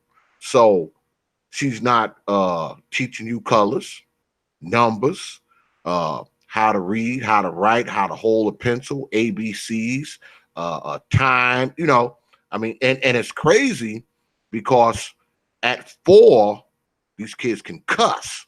I mean, boy, they could cuss you out. But when he get into school, he can't even write his name.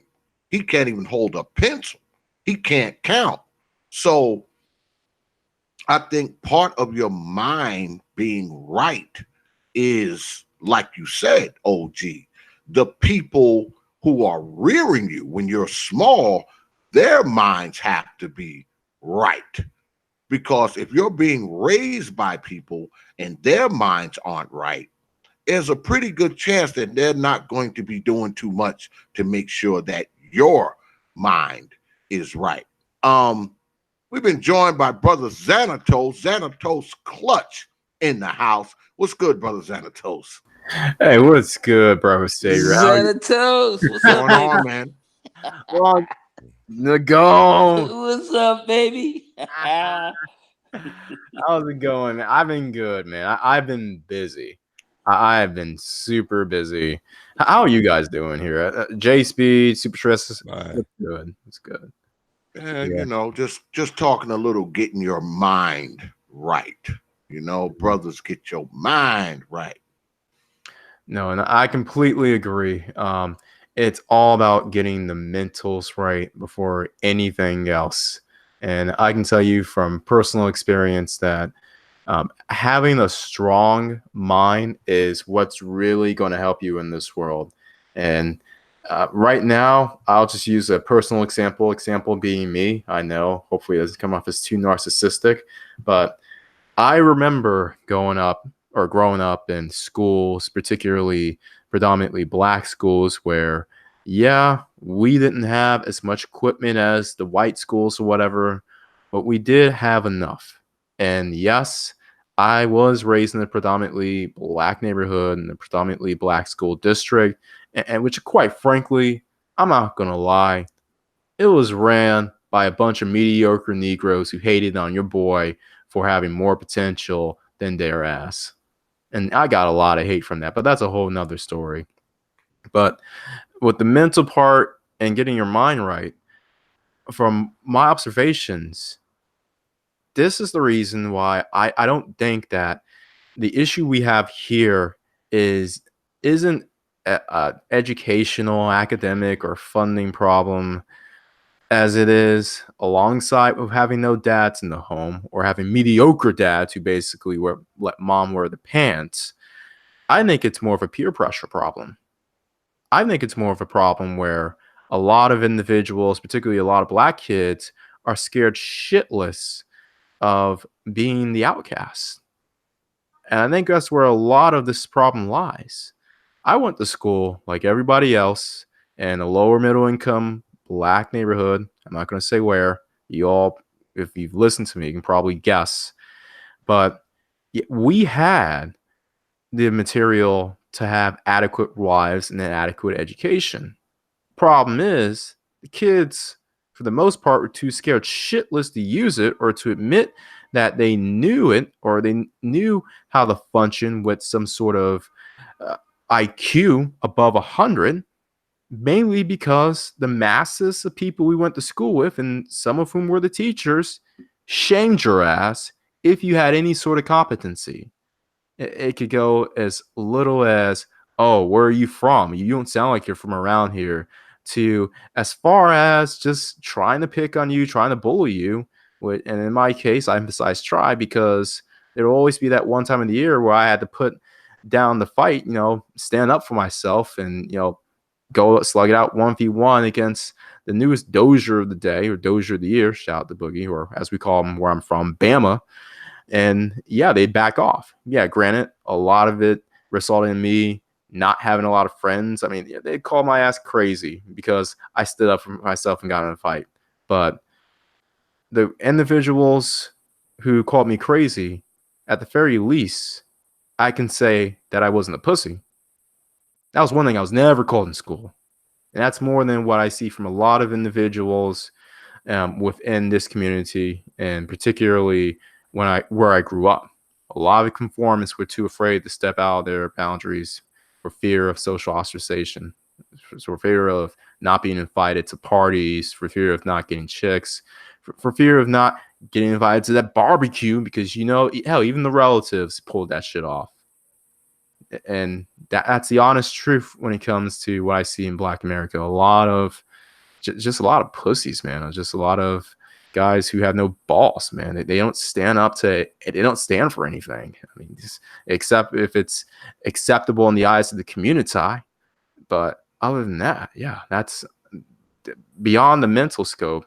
That's my perspective of what I see when it comes to a lot of getting your mind right. A lot of these people don't have their mind right. They don't, beyond their minds, they don't have their hearts right. And by hearts, I mean any sort of courage, just courage to be them, even in the eyes of, or in the face, or in the crowd of individuals who will do whatever it takes to shame you, if not try to coerce you to go against it. And yeah, it's a lonely as hell road. Trust me. Right now, I can tell you, I'm thousands of miles away from friends. And when I mean friends, I'm not talking about the friends in the DMV. Trust me, I didn't have a lot of those. But even friends in Salt Lake City. I won't get into too much detail, but it's work related. But yeah, you're going to have times in which you will sacrifice or are willing to sacrifice everything in order to gain it all, whatever that all means. And I'm currently doing that myself right now in a different adventure, you would say. But yeah, it's all about having your mind right, but also having your heart right. Having your heart right to face whatever you have to do, no matter how lonely you have to be, in order to get to the other side, prosperous and having the world bow to you and kiss your ring. Yeah. Well, we've been joined by my man, brother Art Nostyle TV, but I'm gonna go to Super Triz next. But I want to say, to kind of piggyback off of what Brother Xanatos just said, because we often hear these same kind of stories where brothers were treated different because they were smarter. They were treated, they were ostracized, marginalized by the quote unquote Black collective, if you will, because they were about their books, they were about studying, they were about learning, they looked forward to going to college or university, and like Brother Xanatos just said, they'd be, oh, you act white, you don't talk like you're from around here, even though you've been there all your life, that kind of stuff. So what I think often happens is when you go outside of what the greater part of the collective thinks is the norm, whether that be acting like an ass, whether that be speaking broken English all the time, whether that be screwing up in school and not taking your education seriously, etc., etc.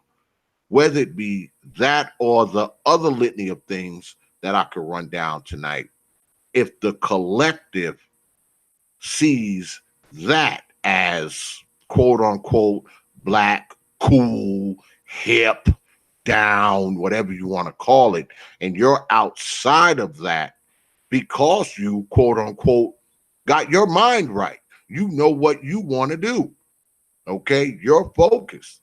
So if the collective marginalizes you and ostracizes you because of that, I would like to think that the brothers who are going through that right now just know that you do have your mind right.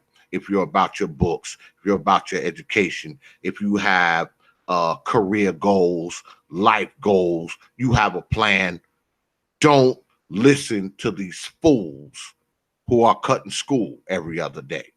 Don't listen to these fools who are telling you, let's go out and do something crazy. Don't listen to these fools who tell you that you speak too proper or you speak quote unquote white. Do not listen to these people. Do not, young people, do not listen to these people, because while you're studying and going off to school, getting a career, building your life, you know what they're going to be doing? Time, death, or nothing. You understand? You understand? So don't listen to these fools. Do not listen. But let me go ahead. No, I Go just ahead. want to say, bottom line, you can't let anybody define you. Nope. Nobody else defines you out here. You see some mealy mouth suckalades running up in here. No, you ain't black enough.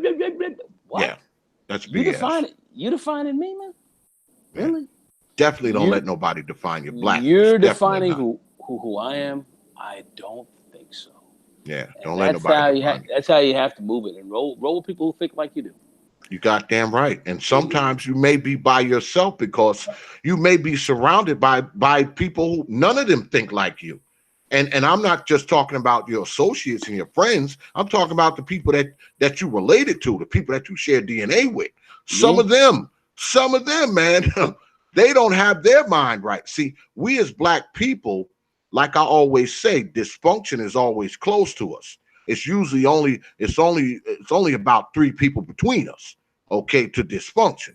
Most of us can reach out and touch it because we got an aunt, an uncle, a cousin, a brother, a mama, a daddy, a son, a daughter that's totally dysfunctional. So we sometimes, like Brother Xanatos just said, sometimes we have to sacrifice their nonsense. We have to say, okay, your nonsense is not constructive to what I got going on, so I must cut it off. Sometimes we have to make those sacrifices, man. We have to do that because all of that goes into getting your mind right. Because see what a lot of that shit is. I mean, we see our family, we see our friends, we see people that we know, we see people that we deal with, we see people on media. And if we someone that's focused, if we get our minds clogged with a lot of the crap that's going on with these other people outside of ourselves, you know what they usually become? They become distractions, man, more than anything else. They become a damn distraction from what you're trying to do. That's what they usually become. But I'm gonna go to Super Trez, then I'm gonna swing around to my brother Art and Style. Super Trez, you still there? Yeah, I'm still here. Yeah, Well, respect to Art New Style and Xanatos Clutch. well, let me ask you this, brother Super Trez. I mean, I listen to you, right? I've been on panels with you before, and I listen to you talk. You're obviously an intelligent brother, well spoken, good vernacular, good verbiage, all that kind of stuff. So, when you were growing up as a young man, were you always that way? And when you were that way, if you were, did you experience that when you were a younger guy because you had your mind right? Did people make you feel other than simply for the simple fact that you had your mind right? Well, growing up, I always it was almost like between my cousin and myself, we kind of competed on like we would see who could basically, instead of saying something just normally, we'll see who can make you say it with the longest words involved. That was like a little competition that we used to do.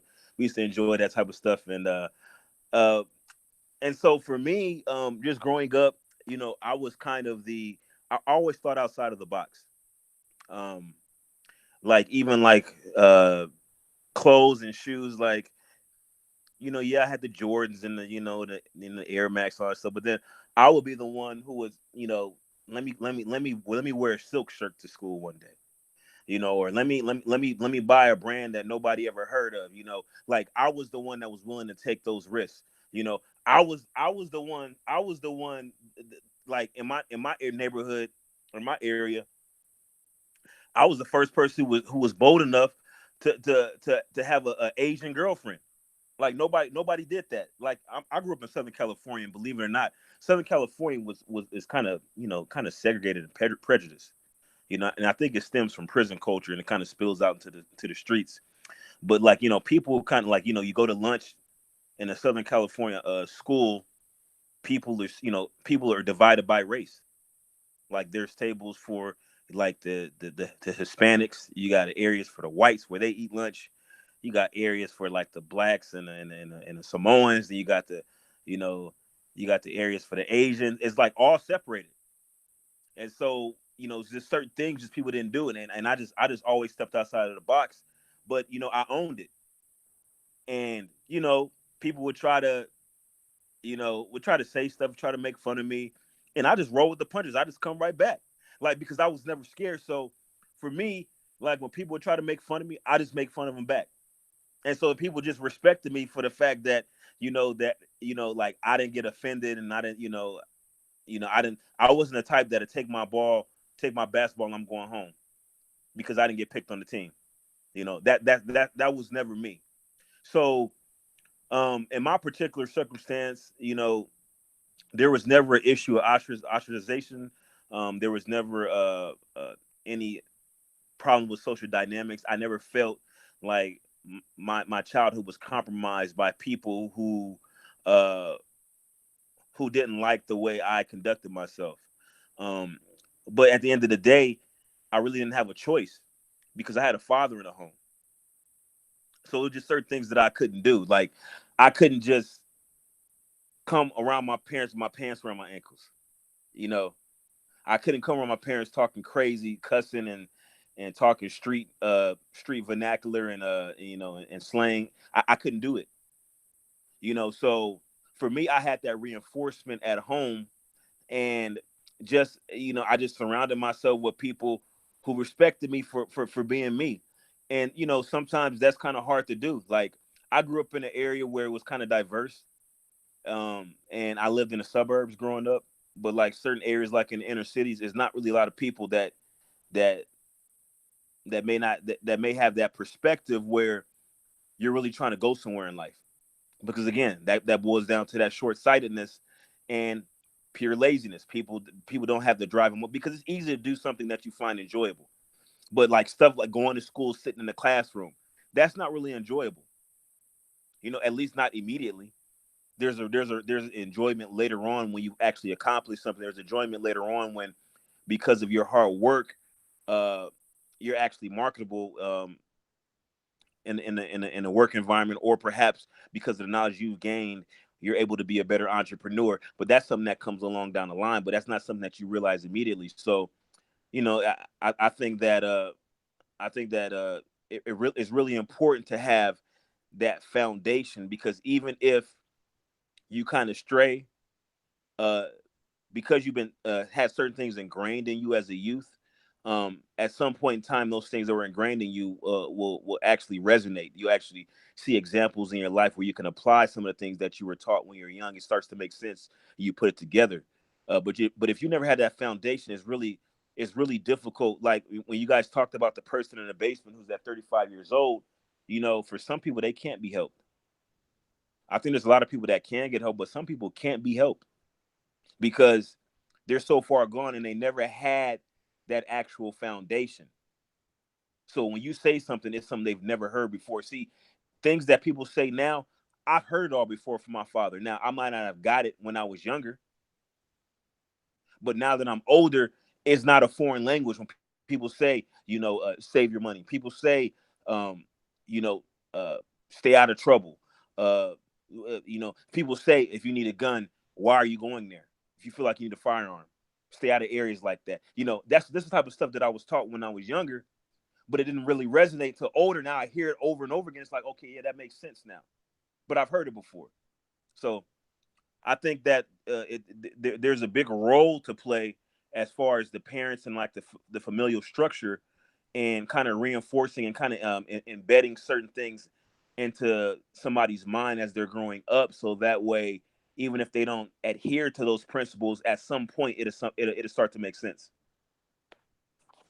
Yeah, I gotta agree with that point, man. Some people, because if you 45 and you still living in mom's basement, I don't have a lot of hope for you.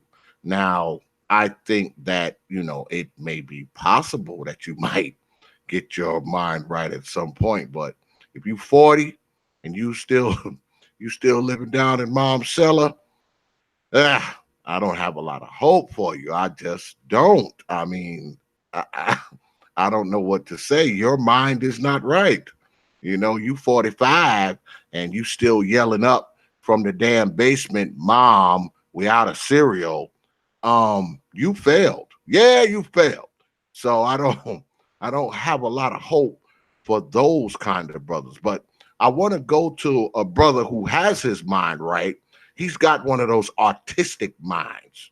My man, brother Art, was good, brother Art. Is dead. How's everything going, gentlemen? Breaking up. You're breaking up. Y'all hear me?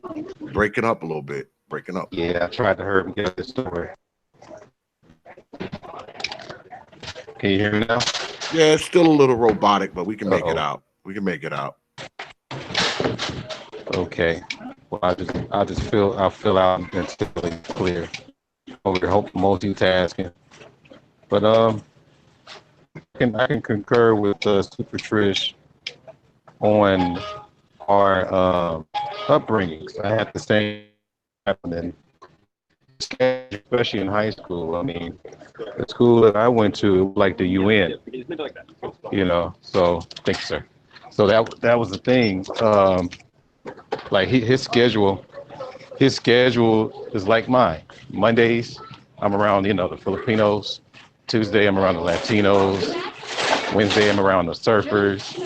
You know, I mean, Friday was always blacks and Samoans because it was football day. So that whole thing kind of helped me to. Am I clear now? Because I walked out. Yeah, much Okay. better, much better. All right. I don't know what's up with this store, but the whole thing that helped me to understand that if you don't really open your mouth and start really trying to understand people around you, you're gonna always be the last one getting, you know, figuring out what is and what isn't. So that's what got me. I mean, that's till this day. Some of them may not remember my name, but they remember that I'm the guy that can draw. I'm talking about years later. And the funny part is too, I had two of my classmates that happened to be my students at the college where I teach, and they weren't black. So on the mind right part, uh, obviously it starts at a young age. You know, obviously you got to have some form of history, because I think that a lot of people that are out there doing what they got to do, the part that's missing is history. You know, things that have done before. I mean, our young is into this whole reinvent the wheel mentality. That is the culture that we're living, and they want it fast. They want it in the fast results. And so I get it. You know, if they want that, that's all cool. But what's in the mind? Does your mind that well to where if your mind is that good, you should be able to get those fast results if the mind is there. Nothing is impossible. Um, but as far as what do you call it here? I'm putting water in the car. But the whole thing I'm saying is that just like Brother Nagone was saying about getting your mind right and your body right. I believe that's what he was talking about. Sometimes if you don't have the right nutrition, the right things in your body, you're not going to function normal. That's just nature. You know, some of these people are acting crazy, but you never talk about the diet. You know, I mean, think about all that food coloring in some of the things you eat, and you don't even know where it's going in the brain, the liver, all that. But yet you want to walk around like you're healthy as a horse. I mean, the whole thing is that you have to make sure that everything is intact before you go out there, because when we're talking about getting your mind right, that's almost like wearing a suit of armor. And if your armor is clean and pristine, then you're ready. But if it's tarnished over some BS, then yeah, you're gonna get some things handled against you. So that's the best I can give you guys for the night. Sounds good enough for me. Well, let me ask you, brothers, this: if there was a way, to change, say if I had a machine that I could put in the sky and make it rain down thought changing droplets, do you think that because I believe that some of the most basic thought in Black society is a carryover. And what I mean is we had, say our grandmothers and grandfathers were the last people to kind of have it together, if you will, have their minds right. And then came, that next generation. They were a little more looser. They were a little more carefree. They didn't plan as much. They didn't build as much. And then they had kids. So it's like every time you have a generation that doesn't have their mind right, in kind, the next generation after them, not only do they not have their minds right, but they are worse than the previous generation who didn't have their minds right. It's not like they're the same. It's used because I believe that bad parents have a tendency to create worse kids. I'm just a true believer in that. Okay, if your parents are horrible, awful people and they raise you, you're not just going to be horrible and awful. You're going to be a horrible, awful disaster.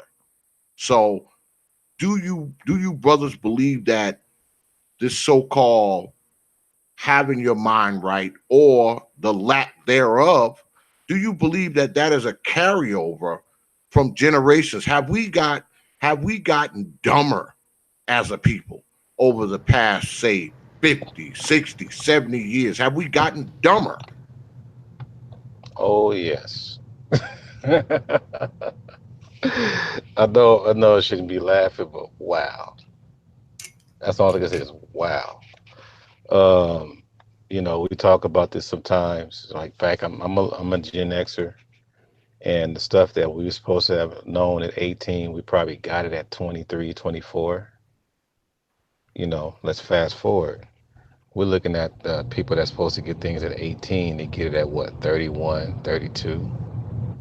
I mean, you hear some of this YouTube stuff where they're saying a whole bunch of stuff that's kind of like on a teenage form. And you're like, hey, man, before you finish, how old are you? Man, I'm 35. I'm like, God damn. And they have a term like, if you dumb, how would you know? Mhm. So it's like, how would you be able to let someone know that you lack something and we to fix it? That's the other thing. It's like you wearing your unintelligence like Pee Wee Herman falling back. So You break it up, brother Art. You break it up a little. You're breaking up. I'm You're sorry. breaking up. Can you hear me I now? didn't Yeah, now you're Wow. good. Okay. So you I might was want to saying it's repeat like that, man. I was saying it's like Pee Wee Herman falling on a bike saying I meant to do that. This that's the part where you have to be able to, if somebody's indicating to you that there's a problem with your intelligence or anything, your decision making, you got to be humble enough to try to fix it rather than trying to prove that it's cooler than what you were saying. And it's becoming quite a problem because people are losing their lives behind it. That's usually my biggest worry, is that when you're out there in the world as a youth or as a young 20-year-old, 30-year-old, and you don't got no weapons, but you still mouthy at the older people, it's like, what can we do? So my whole thing is that, going back to that, if your mind is right, like Brother Nagone was putting out there, you wouldn't have too much to worry about, because you'll be already ahead of the game. Everybody else is doing it. you know and I'm not saying that everybody's better than us or perfect or whatever, but at least they're taking a formula and using it to the highest capacity, rather than trying to take shit off the ground and rub it on my face and say it's lotion. You should know what it is and keep that shit off your face. And I'm done. Anyone else? Yeah, facts. Those are Mm. facts. Art, como va, amigo? Tudo bem? Estou bem, muito cansado. Trabalhando muito, né? Sim, Tá bom, tá muito bom, tá bom. trabalho. I told Bem, y'all about speaking that damn Portuguese up on here, man. there we said we go. Wait, let me guess what y'all said. I think Art was saying that he's uh, uh, very tired or very sleepy because he's been working a lot. Yes, sir. Mm-hmm. Mm-hmm. Okay, okay. I'm Okay, catching on. you going to our next trip, Super Tris. We'll hook you up. Catching on to you, man. Just nod your head when we talk. That's all you need to Yeah, just do the bobblehead. That's all.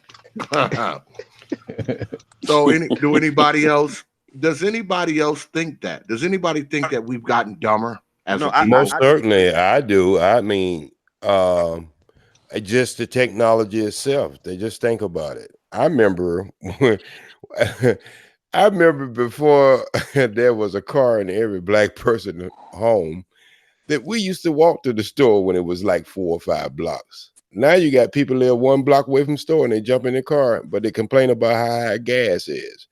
They don't have any venturing with another human being other than they could be at a restaurant and texting the person right in front of them, telling them what they want to eat versus just telling them. You got all this kind of stuff, and more important than what the brother was talking about health, and that's mostly what I focus up on my channel, is you got, if you want to know if we got dumber and if things are passed on, some of the crazy stuff is passed on, just look at our diet.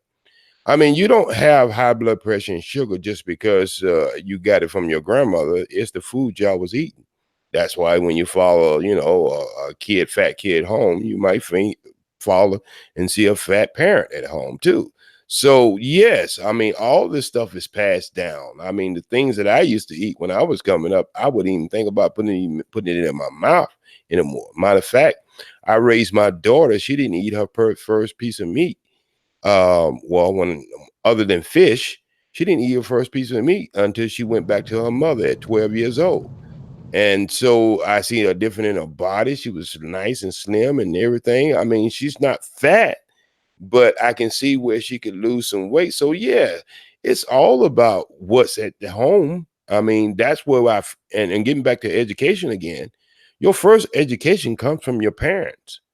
That's where you be educated. If you have to send your child to school to get educated, you have already failed, and you can't Bingo. complain. Say that shit again, OG. Say it It, again, because they may not have heard you. if you have to send your child to school to get educated, you have already failed, and you can't be complaining about the teachers or anything else because you don't show up on scene till somebody give you a letter in the mail and say your child is not producing on the level they should be producing, and now it's 6 months in school year. You ain't Well, went to one PTA meeting. And there's so one. it's like, I go want to say ahead, one brother. interesting fact. One interesting fact. More black parents are homeschooling their kids, almost more than any time in our history since post slavery, after slavery.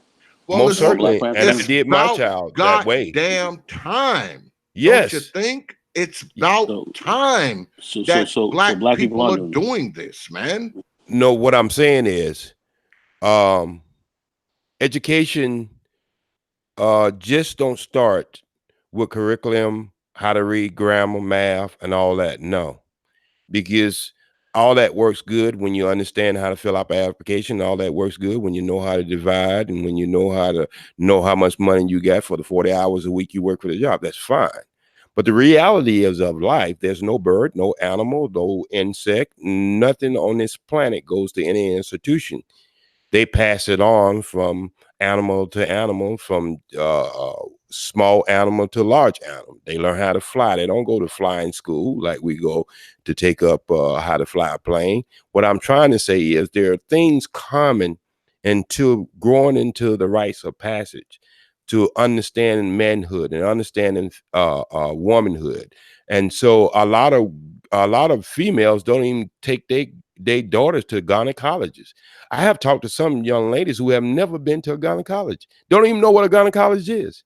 And so what I'm trying to say is, as I was growing up, there are things that were just known that was going to be done within the household. And by the time we went to school, we all know how to read at certain levels. By the time we went to school, we didn't go to school and just send an empty body there and just say, "Well, teach my child how to read, teach my child with math, teach my." I mean, my father used to take me on his truck, and he used to show me his route that he used to do. Now I know my father couldn't read. I have spelled my father's name on a piece of paper, and he couldn't even tell me what I put down. But he had common sense, he had wisdom, and he so told me, he said, "Look, ain't no but 4 directions in the world. And when you understand 4 directions, the drivers don't even understand how I get from one location to the next location. Because I understand geographically, there's only 4 directions you can go. And so what I'm saying is the most simple things that you can do as far as changing a person's mind or instilling something in a person's mind is be the great example of what you want them to be, or what you want them potential to be. So that's the lack of things now. You know, I have any one of you on the panel ever went to a store and go to the store and purchase something, and all of a sudden they rang it up $21.33, and then you wasn't paying attention. Then you give them some money, you give them $25. Then you say, oh, wait a minute, I got some change in my pocket. That person sat there and pretty much scratched their head and everything else, because they have already ringing it up, and that machine have told them how much change they want to get, supposed to give back from the $25. But since you have the change, it just put a wrench all in the machine. So they can't add it up. I mean, at the age of 9 years old, the reason I know there's 3.33 cents plus 1 penny in a dollar is due to the fact when my dad used to give us money, he used to divide it up with 3 people, and we all got 33 cents, and we had to flip for that last penny. So what I'm trying to say is these common things that we usually do as a human experience, we are leaving them for machines now. They even got machines making machines now. So if we don't get on this treadmill and start understanding what this world is going to be in the next 30 years, we're going to be behind again. And it just can't be math, and it just can't be history. It has to be a design and a blueprint what the human experience is all about. And I think that's what we're liking more than anything. And health is the most important thing. See, when they brought us here from the continent, they didn't bring our food. Most black people in this country, 97% of all black people in this country, is lacking of iron. We have a deficiency in iron. Iron is one of the most important things in your body. We are electrical beings. And so everything to the smaller nucleus cell of every cell in your body has to have some way to communicate. And if we are lacking in one of the properties in our body to communicate, that's why we become dysfunction. And I don't care what you're trying to do with your mind.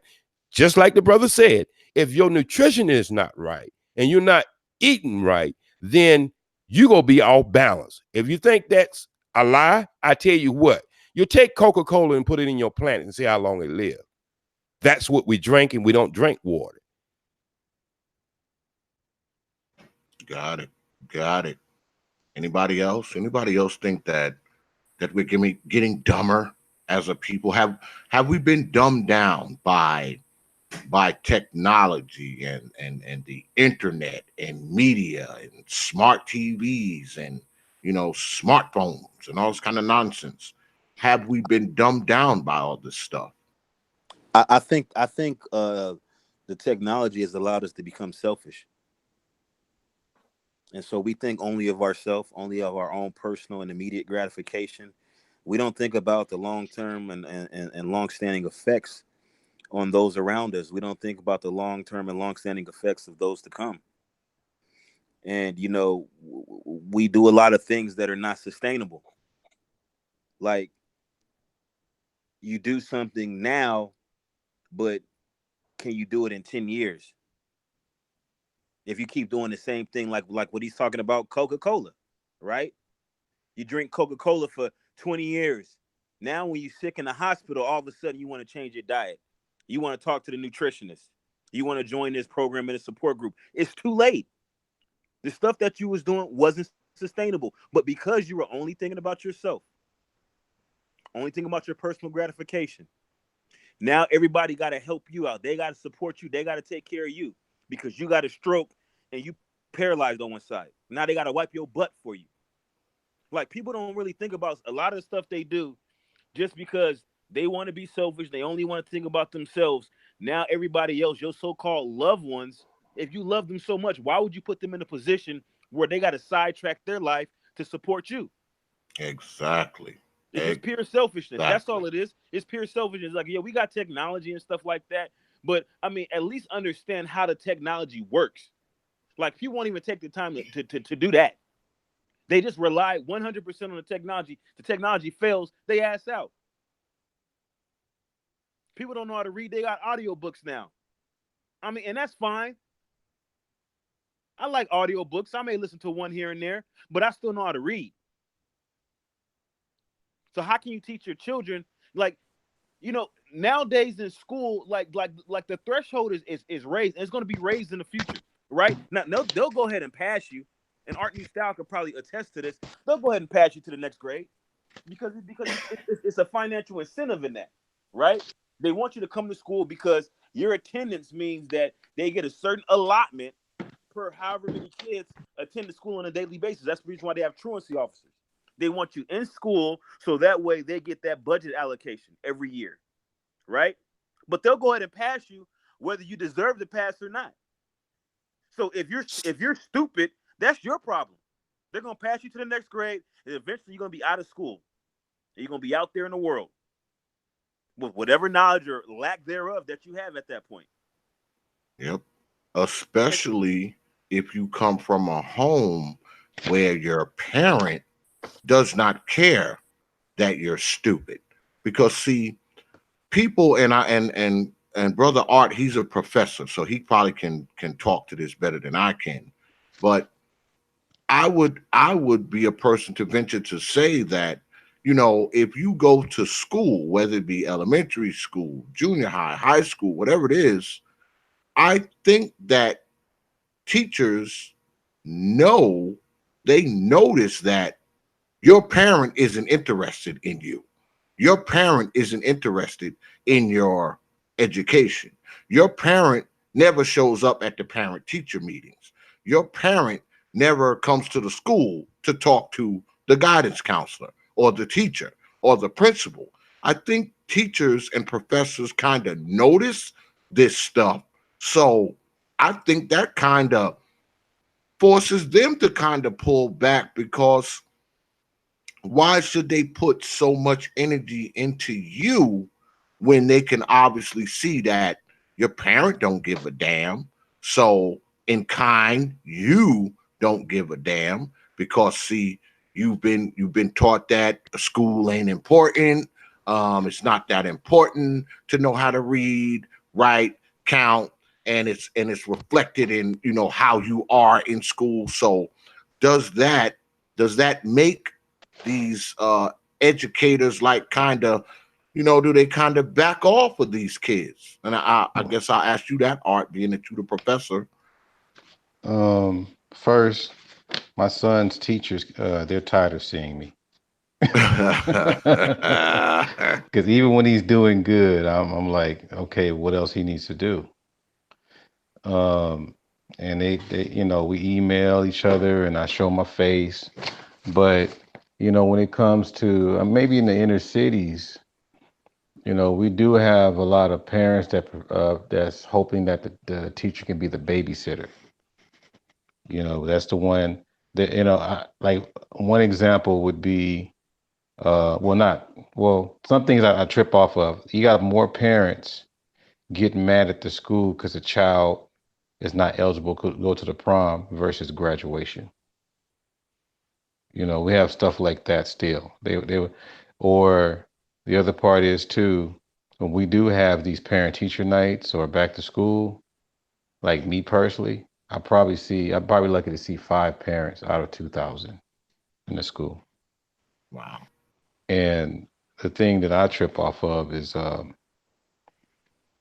got to the point to where I just stopped calling home. I had to take it upon myself to be the parent. I had to put my parent hat on. Does that affect how you teach, though, brother Art? I mean, because you notice these kids, you said you speak to what, like, three parents out of 2,000 students.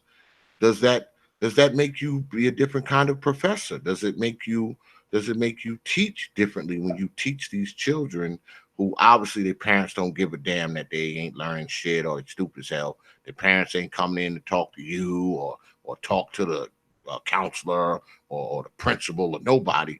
Does that make you a different professor when you're dealing with these kids? I am very rare. I am very rare. It got to the point where I had students come to me that I teach in high school told me that I taught their parents in high school.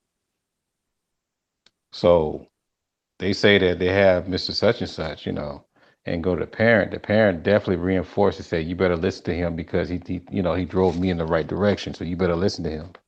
So that's the thing is that, we're looking at a situation where, for example, we have a lot of millennial parents, and no shade on millennial parents, but they're in a situation to where they're trying to find a formula to work for them because they were children, and when we had the whole hip hop wave, they were born. So that's their thing. See, ours is what James Brown, Marvin Gaye, Aretha Franklin, the greatness, and all that kind of stuff. So those are things you couldn't really overcome. But that stuff right there now is to where, when we having these parent teacher conferences, uh, we still dealing with the swag with parents, not just the kids. So it's damn near like when we have parent conferences, it's almost like both of them are the children. So that's the part to where, like me, like someone like me, since I've been around for 24 years, I know how to, say things and do certain things, what have you. But if you're just a teacher just fresh off the boat and trying to figure out how to teach and stuff like that, all those credentialing classes and trainings, you can't use it in these situations because remember the the students don't really have their own mind. They're bringing a lot of cell phones to class, and it's like they're inseparable. It's a requirement, you know. And God forbid if you got to take that phone from them because they're being disruptive, you're looking at a fight over a device. Okay, so one example, I because you already know I teach art, so I just told the students. Now, I kid you not. I said, you guys need to just create off your mind. Whatever you do, I don't care if it's a blob or whatever, just create out your mind. So a lot of them sat there for a minute. You know what most of them did? They pulled out their phones. They Couldn't pulled even out their phones. couldn't even dig into their own imaginations. Exactly. So it's like that's what we call low electric magnetic waves. High electric Wow. magnetic waves is nature. So that's the part to where I'm looking at, as far as kids acting up and doing bad things or whatever. You call the parents home. Sometimes, I mean, people joke about it, but sometimes you call the parents home, the phone goes off in the class. Say what? Okay, Say think what? about that. Say I'm gonna what? say it again. I think people it went off people's head. Sometimes you call that number, it's the parents' number, and you Hmm. call that number, then and the phone rings in the class in And your classroom. you hear it ringing in somebody's backpack. Right. Wow. Wow. So we have that situation. So if you really want to, get in this game and give back, you got to be able to grow some thick skin, understand what type of children that you're dealing with, and deal with them on an individual basis. Some of them have these rough, hard backgrounds, but at the same time, all you have to do is if you could just say the right words, man, they can be the president of the United States. That's true. I agree with that. I agree with that. Um, well, we getting ready to wrap up, so I'm gonna give everybody a final word. I'm gonna go ahead and start with Brother Xanatos. Give your final thoughts on this getting your mind right stuff. Go ahead, brother. Thanks, and sorry about the plane. Yeah. Hey man, don't be getting up on here, man, while you at the airport and shit, man.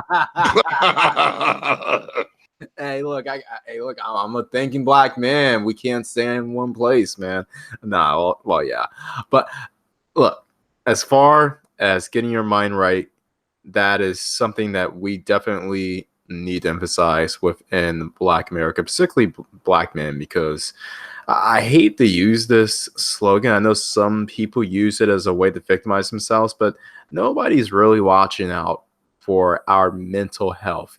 Hell, people are barely watching out for our physical health, and apparently that's one of the things we're prized of in this country. So, as far as the mental health thing goes, we are all that we have, and it's important to know because A lot of what I saw growing up, it basically screamed of individuals having little to no outlet for help.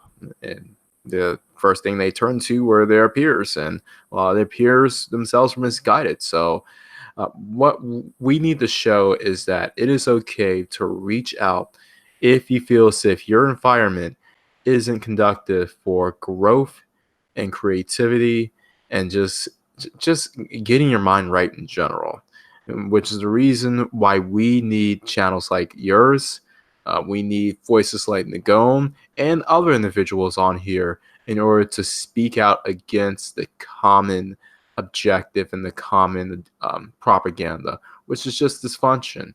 So this is why we definitely need to have our minds right, basically to ensure that we don't fall into the trap that a lot of people, either outside the community or even within, want us to snare into and basically become failures, just like generations past and so forth. And so, yeah, with that, be strong. Do not let peer pressure, whether it's from kids, teenagers, adults, swallow you whole. Even if you have to sacrifice months to years of social isolation, you will come out of it on the other side better off for it. If you don't believe me, then feel free to look at my life as a case study. But I want to thank you for having me on here. Really appreciate it. I Oh, know. absolutely. Hopefully I wasn't too boring or Anytime, brother Xanatos, you know you're always welcome on the thanks. TPOT YouTube page, brother. I'm gonna swing it on around to the OGJ Speed. Final thoughts, OG. OG still there? Yeah, he's still down there. Yeah, I'm still there. I just had to unmute my mic. First thing I like to say, thank you for inviting me on here, and thank you for all the panels. All the brothers had good words. I know this was not probably something that as most of these black channels do, to cuss each other out, call each other the N word, the B word, and complain about everything in the world. I think this was more of solution based. We did discuss the problems, but then we did have solutions. That's what mostly I deal with. Anyone out there who might have some problem with some nutrition or health issues, you can reach out to me and I can guarantee I'll get back to you. I don't charge for anything. That's just what I do. I'm retired now, so I can do that. I would like for you to have a show, and I don't think it's ever been done, not in black YouTube. I like for you to get the professor on because I heard him say something early, so I know he knows something about this, and he probably be an expert on the frequency. Everybody always talk about the content of our music, but no one is really talking about the frequency of the music we listening to. Yeah. And that has a lot to do with our minds and the way we thinking. I seen some people today when I was at the bus stop, and they're always playing that frequency down to 60 and 50 and 30. And I seen girls pointing their fingers, jumping up and down in the car while they're driving down the street at the light. And they were acting like men. They weren't even acting like women. And they would listen to words.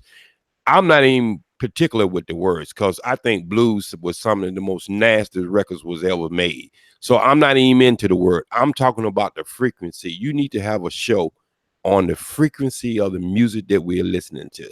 Well, it's funny that you say that, OG, because brother Art, he sent me a link one time with a frequency. And let me tell you something.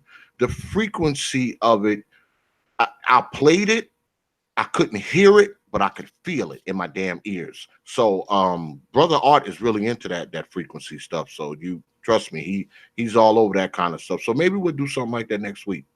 Right. I heard it when he was Yeah, talking. And when yeah, he said what he said, yeah. I know there was Oh yeah, nobody could have said that without understanding it. And yeah. I've been into this frequency stuff for a while. Matter of fact, let me just be honest.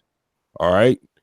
I would used to be one of the people who would call in on different um, stuff with dealing with electronics on the Carl Nelson show. He's in Washington D.C. He used to be here at KJLS in California, where I'm at the CV1 the station, and I see him not even talking on these subjects anymore, but I music is really. But my whole thing to the people who listening to this tonight and maybe listening to this in the future, if you have health issues or nutritional approaches to having a better health, just reach out to me, and I guarantee you, I'll put you on the road to success, and you might become well more of authority than I am. But I've been eating this way and living this way for the last 40 years, and I put my body up against any 20-year-old man and show you the results. Your results always tell you the truth, regardless of what you say in life. Your results tell you the truth. Peace, love, and to everybody out there, always strive for the truth. Well, OG, make sure you put your info in the chat so they can so people can hit you up. All right, put it in the in the chat box. The link to your channel and all that kind of stuff. I appreciate Okay. you coming through, OG. And I'm gonna send the. Do you have Dropbox? Because that file is gonna be big, OG. It may not go Yeah, and through the the email. Dropbox is the only one I think. I think I have it, but I'm in the hotel now while my house is getting renovated. All right. But if you send it Dropbox, I may can find it because that's on them. There's two other sites. Other sites I know you can use. You can put large files because I Yeah. know I could run them Google. through the cloud too, so you might can pull it from your Gmail from the cloud. So I'm gonna Right. try to run it through. I'm gonna run it through the Gmail, but I'm gonna get it to you tonight. Don't worry about it. I'm gonna get it to All you right. right after the show is over. I'm gonna send it over to you. All right. Okay. Just tell me how you send it over. I can always pull it. Okay. Got you. And don't forget, put your info in the chat, OG. All right. Brother Super Trades, final thoughts, man. Yeah, final thoughts. Yeah, thank you for having me, Prophet of Thought, and appreciate the patience of everybody on the panel. It's always good coming together and politicking with you guys. I'm just looking forward to the next one. Yeah, man. Don't let it be the last time, man. It's been a while, man. I haven't seen you anywhere, brother. I'm Well, like, damn. for me, I got my mind right. Yeah, I And know. so people talk about, the big thing now is show your work. I can't really show Yeah. my work because I'm not an entrepreneur. So I, as somebody who actually works for somebody else, it's hard for me to be able to show my work. But I respect those that can, who work for themselves. But for me, I'm not. I may not be showing my work, but I'm doing the work. There it And so is. doing the work has kept me occupied. And I just want to end on that note that, you know, uh, part of getting your mind right is coming to terms with reality that, what, maybe I'm not gonna be the next hot rap artist. I'm not gonna win the lottery. I'm not gonna meet some oil freaking uh Saudi prince, Some oil you know, tycoon. you know, I'm not gonna meet some NBA player. Like a lot of the things that you think about when you're a child, there comes a point in time where you kind of buckle down on what's reality, and understand that you know nothing is gonna come easy. If it comes easy, it probably wasn't worth your while in the first place. Now, there is a point in time where things should get easier, but that's after you put in the work and the sweat equity. Like I was talking to MOT, and MOT is an entrepreneur, and I asked MOT how many hours a day he worked or how many hours a week he worked, and he came up with a number, but the number is more than what most people work a week. But then I have to remind MOT that no, you're not working the hours that you say that you are. You're working a lot more. See, he has employees. So when you count the hours of a week that his employees are working, then add that to the hours that MOT is working, then you got the real number. He's probably working, when you combine his employee hours, he's probably working 5,000, 10,000 hours a week. But see, he's able to do that. He's able to delegate some of his tasks to become more efficient. And so now his work has become easier in that regard because there are other people completing tasks for himself. But if you're not in that position, expect to be doing all that work yourself to get to where you want to be. And that's going to require some sacrifice again and forethought. Like, yeah, it's not as fun as it could be now, because instead of being out at the club this weekend, I'm at work picking up some extra hours, but I understand that this is the sacrifice that I'm making now so that way I can enjoy certain things in the long run and not be a burden to those around me in the long run. And that's what's most important to me. Absolutely. I appreciate you coming through, brother, man. It's been a while, man. It's always good to have you here, man. And you know, you're always welcome on the TPOT YouTube page. You know. So I guess we'll close out with the guest of honor, Brother Nagone. Final thoughts, brother? Hey man, it's a great panel, man. A lot of brothers had very good things to say. I appreciate hearing it from everyone. So I would just say, it's getting your mind right. It's all about having a focus. Really, really getting a focus, working a plan, and if you have a goal, do all you can to achieve it, and you have to do that through plans, and you have to be focused. Um, and I would say always keep yourself around positive people, people who can give you good information, good advice, good feelings. Keep helping you go. Not that things are always going to be easy, because they're not, but get around people who have kind of common goals. It may not be the exact same goal you're looking to reach, but people who are looking to reach goals, folks who are working towards it. Get mentors and everyone else who you can kind of work with to help you along the way. Stay away from the most negative and people who are trying to define you, who ain't shit, and they're just out there flapping off their gums because they're fucked up. They're all fucked up, but yet they're trying to get you caught up into that as well. Just stay away from all that. Stay positive and stay focused. I think that's the key thing that I really would like people to do. And if your mental health is not there, because we do talk about mental health, look to get that. Look for therapy. I know in the Black community we do talk about mental health, and it's kind of looked upon as a negative. And I think we have to get over some of that. And getting therapy or getting some help is there's nothing wrong with that, because that's helping to get your mind right.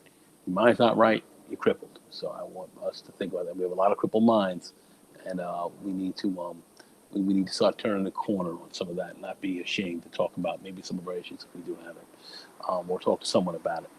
But that's what I have to say, pretty much. Stay positive.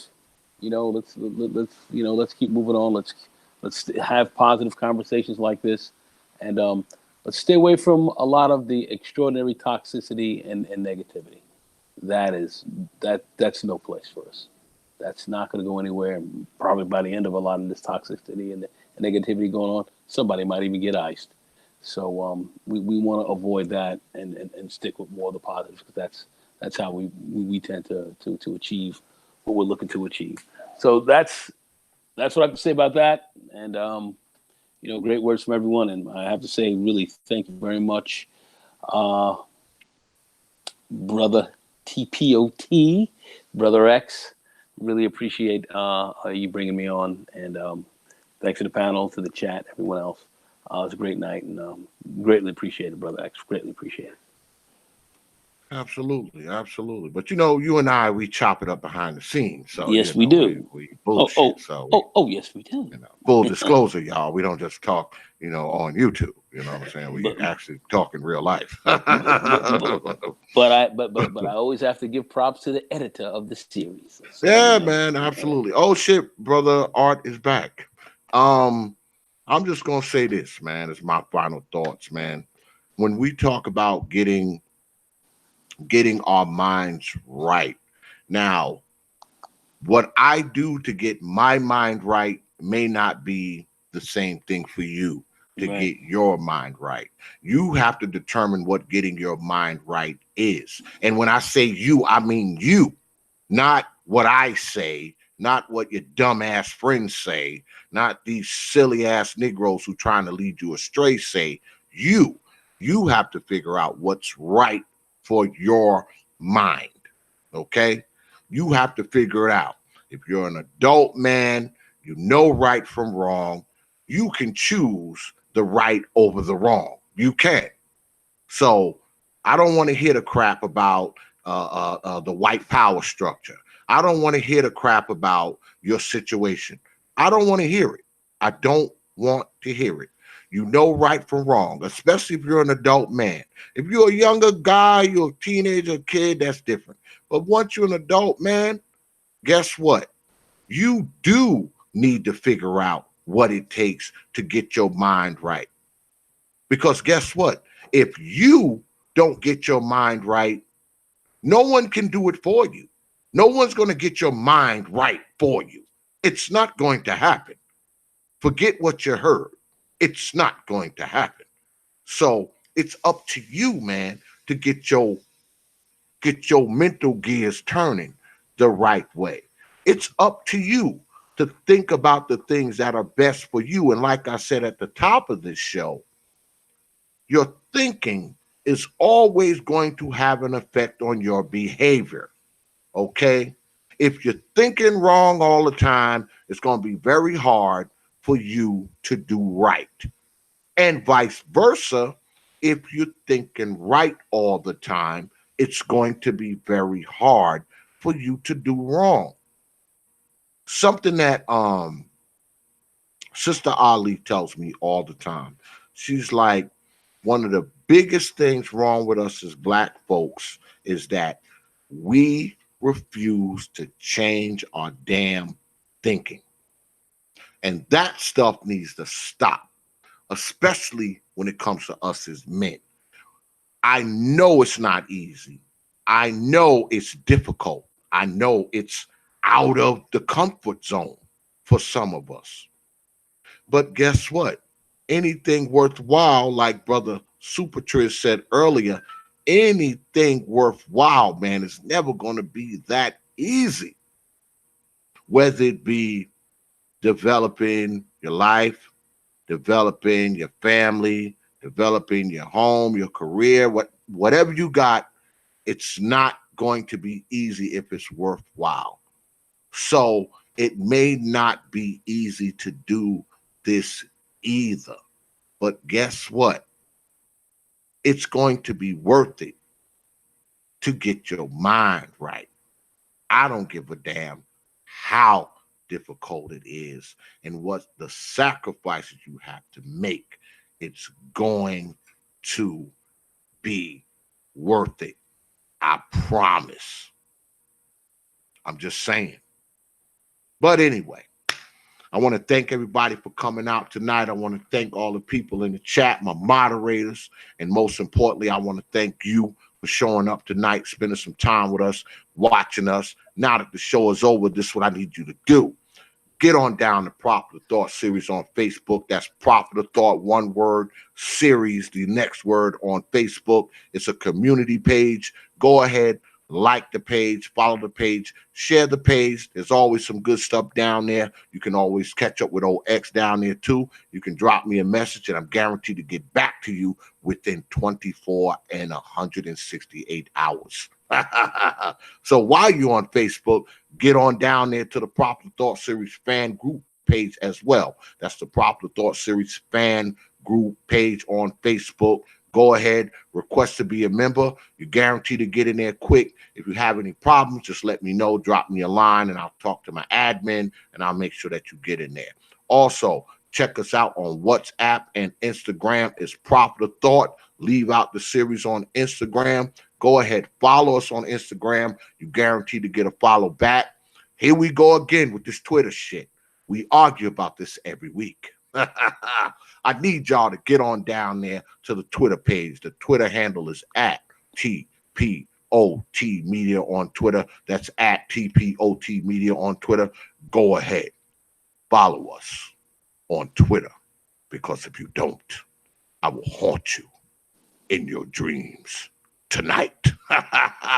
Once again, I want to thank everybody for coming out tonight. And I definitely want to thank my most distinguished guests, Brother Xanatos Clutch, Brother Supertriz, my man, Brother Art, the OG J Speed 60, Brother Supreme, Brother Linnell Gant, and my boy, Brother Nagone, for coming through tonight for a good stream. This was very informative. It was very, very civil, and it was off the beaten path. Man, I like this kind of stuff because I'm so used to hearing so much of the other stuff, man. And it was good to have a bunch of intelligent brothers get up here and talk about something different for a goddamn change. And I appreciate every one of you brothers. I have a lot of respect for all of you. And don't let it be the last time you find yourself on the TPOT YouTube page. You know. So, with that, I will leave you with 3 words, like I always do. Open your minds. And we are out of here, y'all. Peace to all you brothers. XoDus, Art, That was good. what's going on, baby? Yo, Bro. yo. Yo, Art, Super Triz. Super All y'all, Trez, man. long time. What's going Oh, on, y'all? Been a minute. Been a minute. Yeah. Man. I Trying to got a catch up panel to for y'all. you, Nagone. Say that again, fam. I got a panel I'm for trying you to catch coming up to up. y'all. So I'll send you the info. Send me the info, my brother. It's called Let Us Make Man. I think you'll like it. All right, man. Send me a link for that. Get It's me very on it. powerful. All right, my brother. Man, All all right. you brothers, man, great hook with y'all, and y'all have a wonderful evening. All right. Y'all too. All Y'all right. take Peace. care. Super All right. Triz, Xanatos Clutch. Peace. We'll be doing some things a little later too, brother Xanatos. All right. Okay. Looking Y'all forward take care. to it. Reach Peace. out to me whenever you're ready. Peace, fam.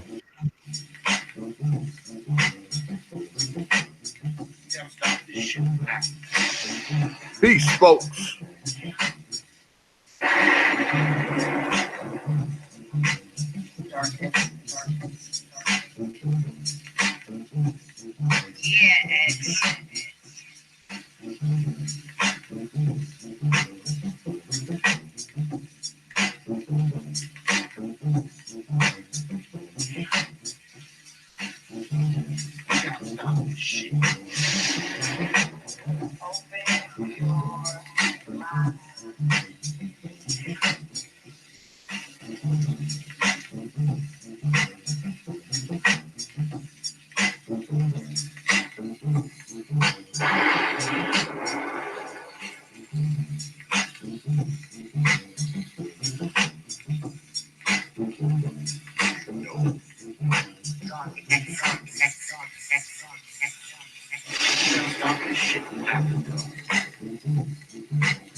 Only from TV.